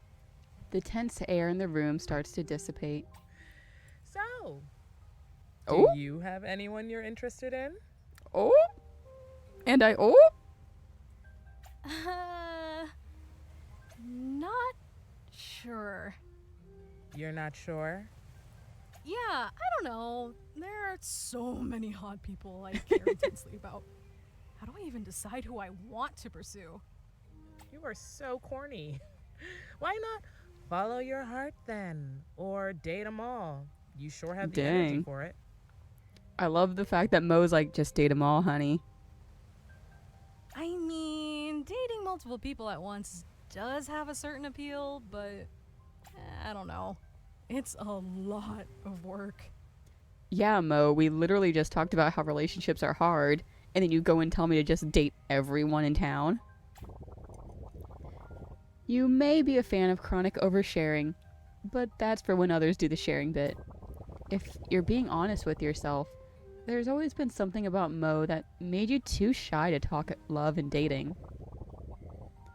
Now that you think about it, you're starting to feel nervous. Do you dare? It's now or never. Shoot your shot with Mo? No. No. I made my decision. I don't care if I can date the whole town. I made my decision. I will not smooch Mo even though my heart hurts. But I feel like she still deserves some time to, like, heal from that breakup. So no. Mo shakes her head at you, clamming up as usual, and breaks the tension for you. Well, you have time to figure it out. And I will always be here to support you, whatever path you decide to choose. Momo, you're so nice to me. I knew I was right when I chose you to be my bestie. I'm glad I picked you to be my best friend, too. Because she doesn't need a repeat. She doesn't need a repeat of dating her best friend, and then after 10 years doesn't work out, and you have an explosive fight. Now. She deserves better. Please excuse me. I have some thinking to do. I do have an ex to confront. Can you please try talking it out calmly before escalating to a confrontation? Please? Right. Right. I will try that talking thing you're so enamored with. You gulp down the last of the tea, give her a kiss on the cheek, and make your way out. Mo is very protective of her alone time. It's one of the many things you love about them, and a skill you're still working on yourself. You hope she finds the closure she needs. And I'll be there for her as a friend. You grew closer to Mo, homies for life. I should have kissed Ishk, though. I'm like, no, she still needs time. But Ishk, I'm like, It's like, it's okay. Oh, I got another table. I'ma keep refreshing.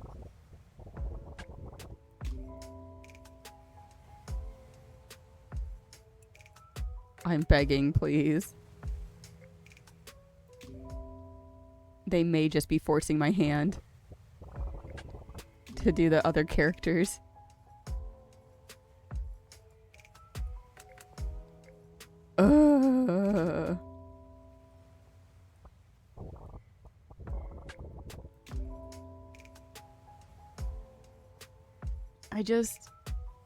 No, they are.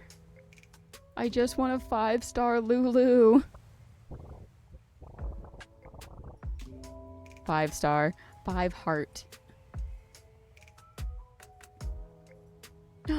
Okay, Mo showed back up.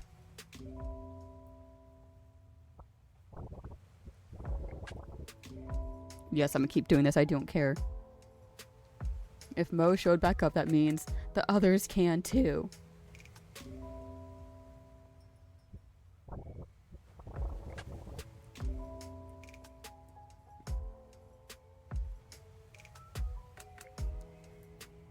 Oh, why?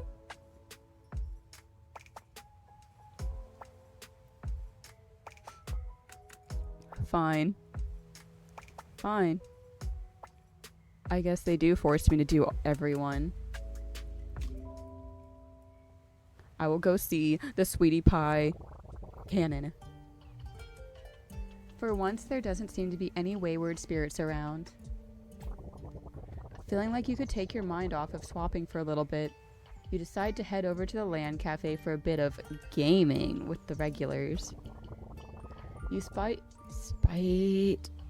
spot Cannon in a corner poring over a book, and Kedzie nearby wrestling with some new gadget. Walking through the tight rows of computers and people, you see some folks playing Swapping Simulator off to your left. Cute. Cannon finally notices you bumbling through and waves you over. You grab a chair. Hey, what are you two up to? Hello, Samar. I'm reading this biography about Shag Vision. I'd like to be as well versed in this matter as all others.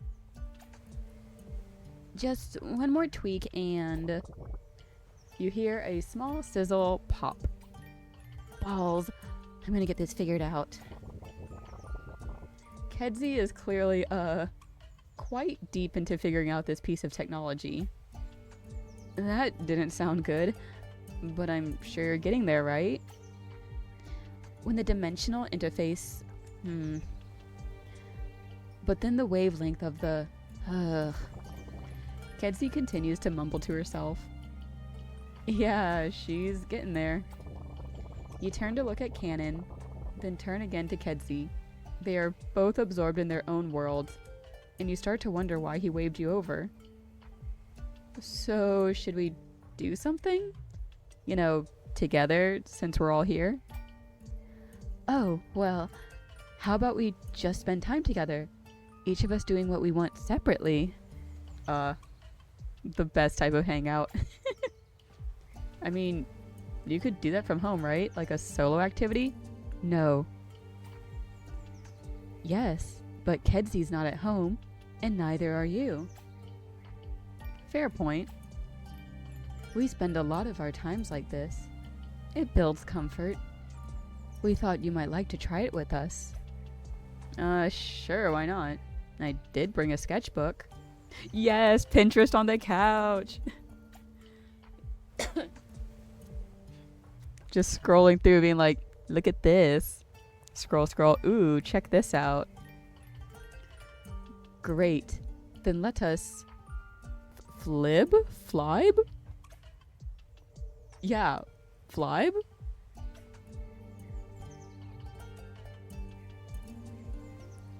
Yes, a flexi vibe. Oh no, you've been hanging out with Ishk too much, combining words. Yep, you grimace slightly, wishing Ishk wouldn't confuse them so much. You pull out your sketch pad and pencils and start to take in the scenery. Admittedly, it's nice to spend time this way. The afternoon is punctuated by occasional asides from Cannon about his reading, or a near expletive from Kedzie. But still, you shared the day with friends, and made some cool art too. As the day starts to fade, you grab your bag and pack up, ready to head home. That was really nice, you two. I'm gonna head home. Thanks for letting me tag along. Hey, you know you can swing by whenever. And voila. They stick their hand out and a newly tuned up familiar's with the look of a lavender salamander crawls around it. Ooh. Been trying to get that tummy ache sorted out for Latima here all day. Maybe you're good inspiration. I'd agree to that. He smiles his usual cozy warm smile and gives you a hug. Kedzie follows suit and Latima runs across your shoulders and back onto Kedzie before they pull back. You wave goodbye and take a slow stroll home, new sketches and memories in tow.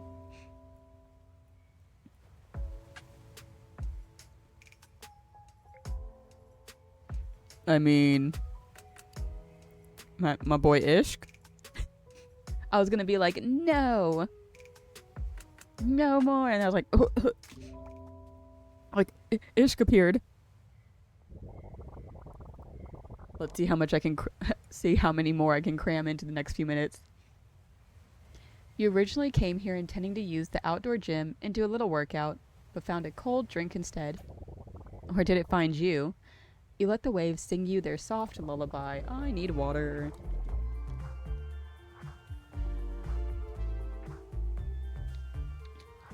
Bum, bum, bum. You decide you want to have a few tunes to relax to. Bad decision.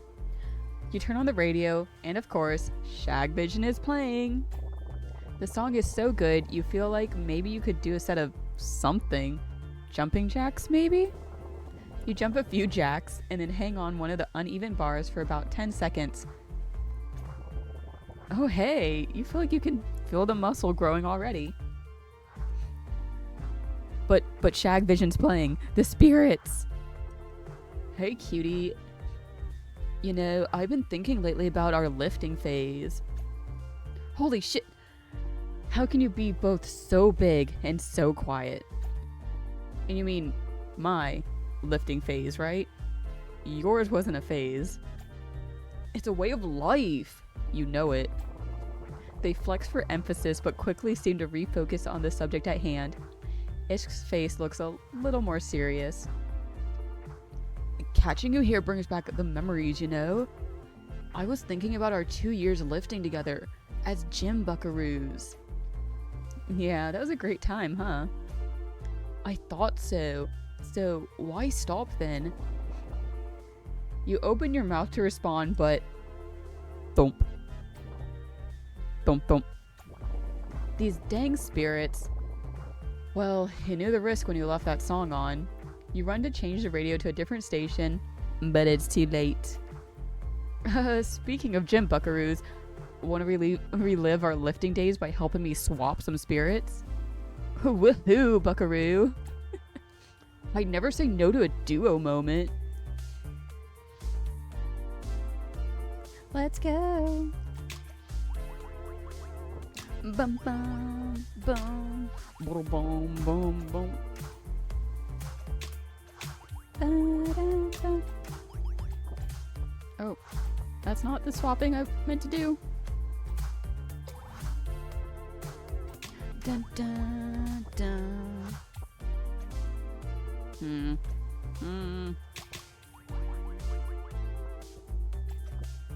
I do not like how this is going. No! Please, please, please. Oh, I need to be real quick with some swapping. Oh, yay! Yeah, Habibi. Oh my gosh, yes! The bonding through lifting. Oh my gosh.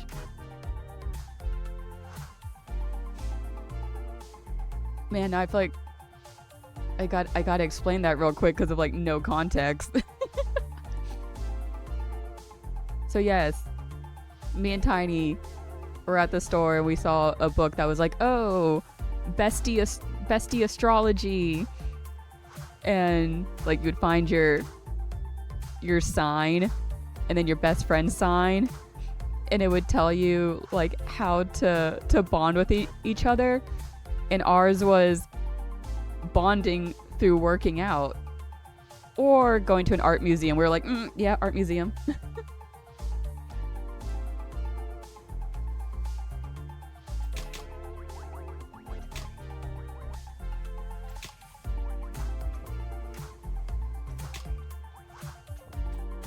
That's not where I want that.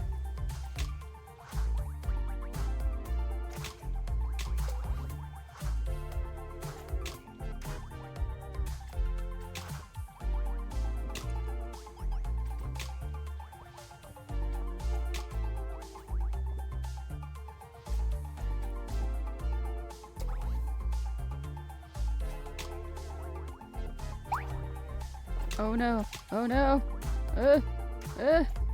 Oh gosh. I could fail at any moment. No! Stop matching and let me... Oh, there we go.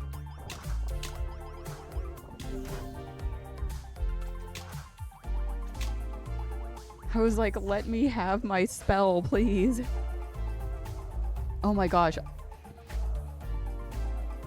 I thought that was the third round already. Oy. Oy vey.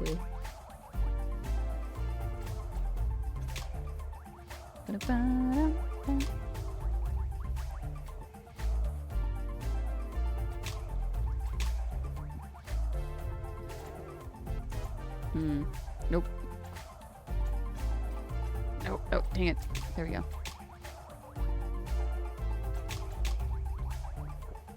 Please. I see you struggling over there.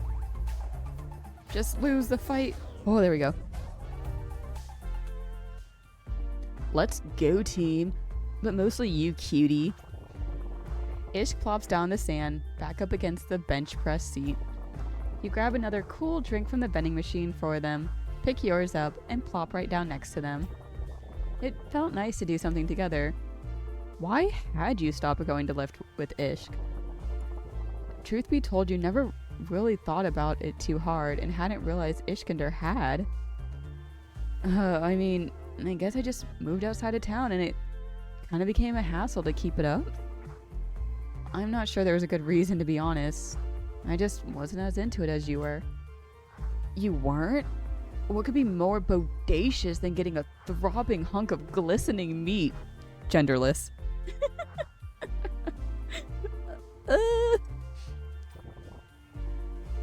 You burst out laughing. I don't know. Different strokes, I guess. I did try rowing. It just doesn't have the same swolt. Every time they introduce a new word, I guess it just doesn't have the same swoltential. That's a new term I invented. It means swole potential. I got you. That's a good one. Sick. You always had a brain on you. No. I thought I was supposed to be a one brain cell person also. I do keep one on me at all times. They give you a small font.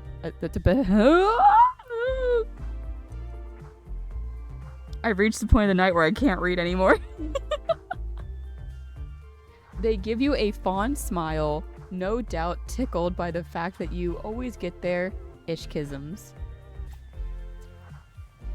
Well, I better get back to jogging. This bot isn't gonna shred itself, you know. Have fun. Oh, I definitely won't. That's how I feel.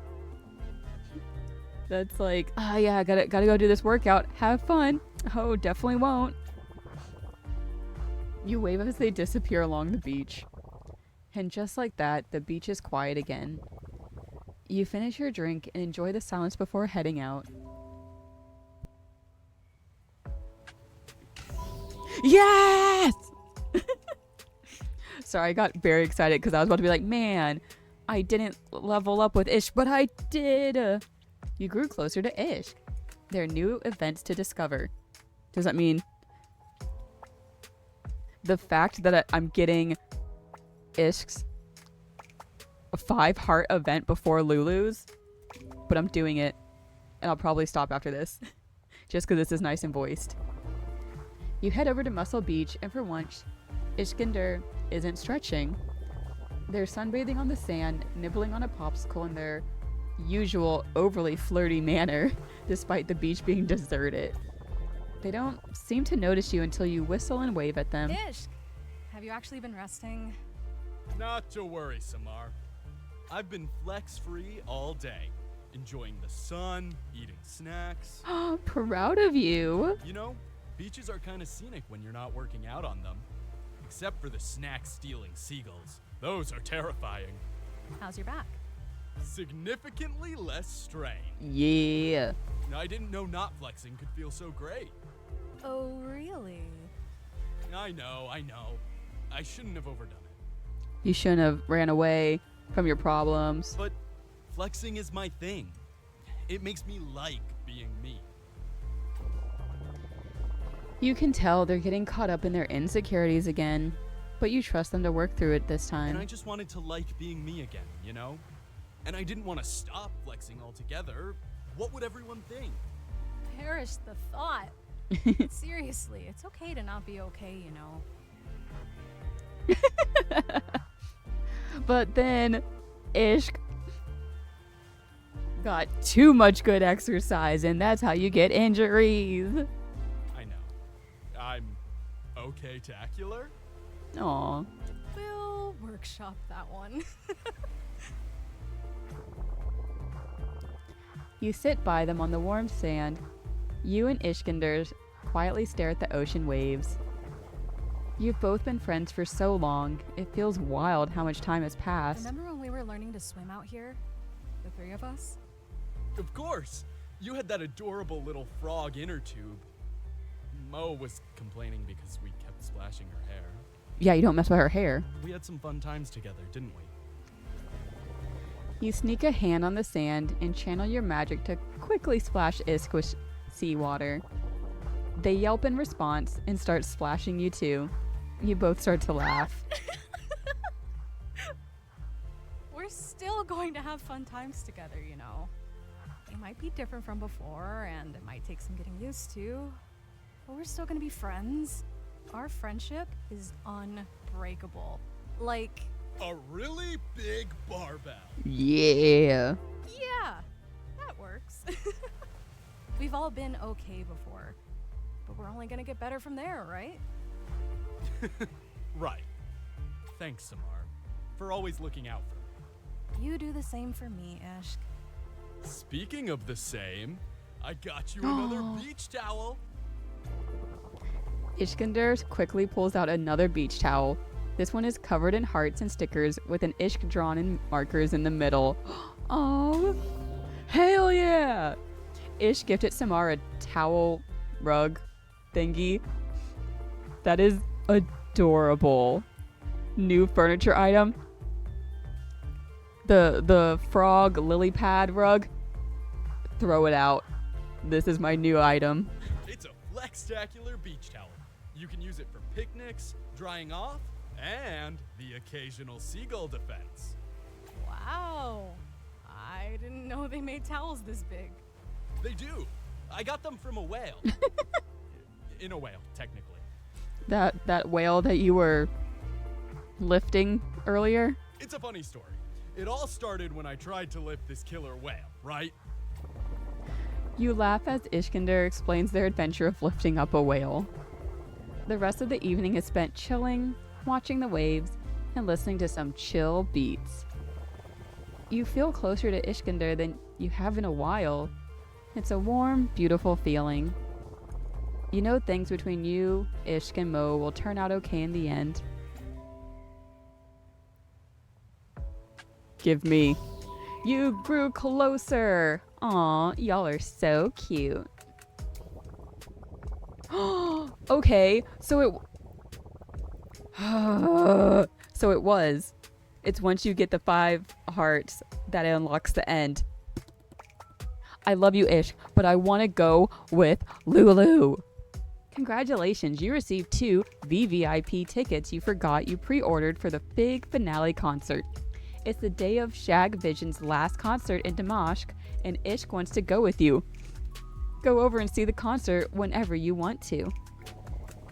Just so you know, you can see the concert as many times as you like, so don't worry about missing content from any of the other characters, and enjoy the show.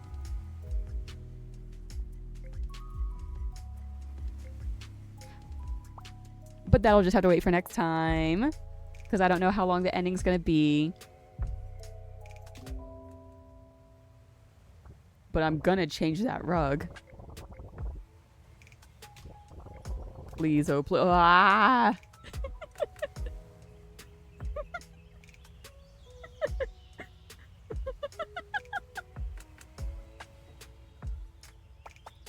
It's so cute. Anything is a carpet if you like stepping on it enough.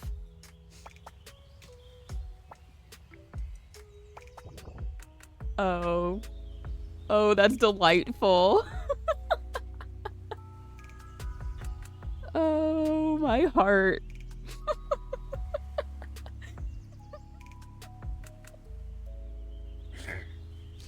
Oh. You know what? Yeah. Yeah, that's a perfect... Oh my gosh. That's a perfect place to end. Wait, oh my god, Ooh. I got a fridge. Let me... Just in case they want to give me some other furniture. Okay.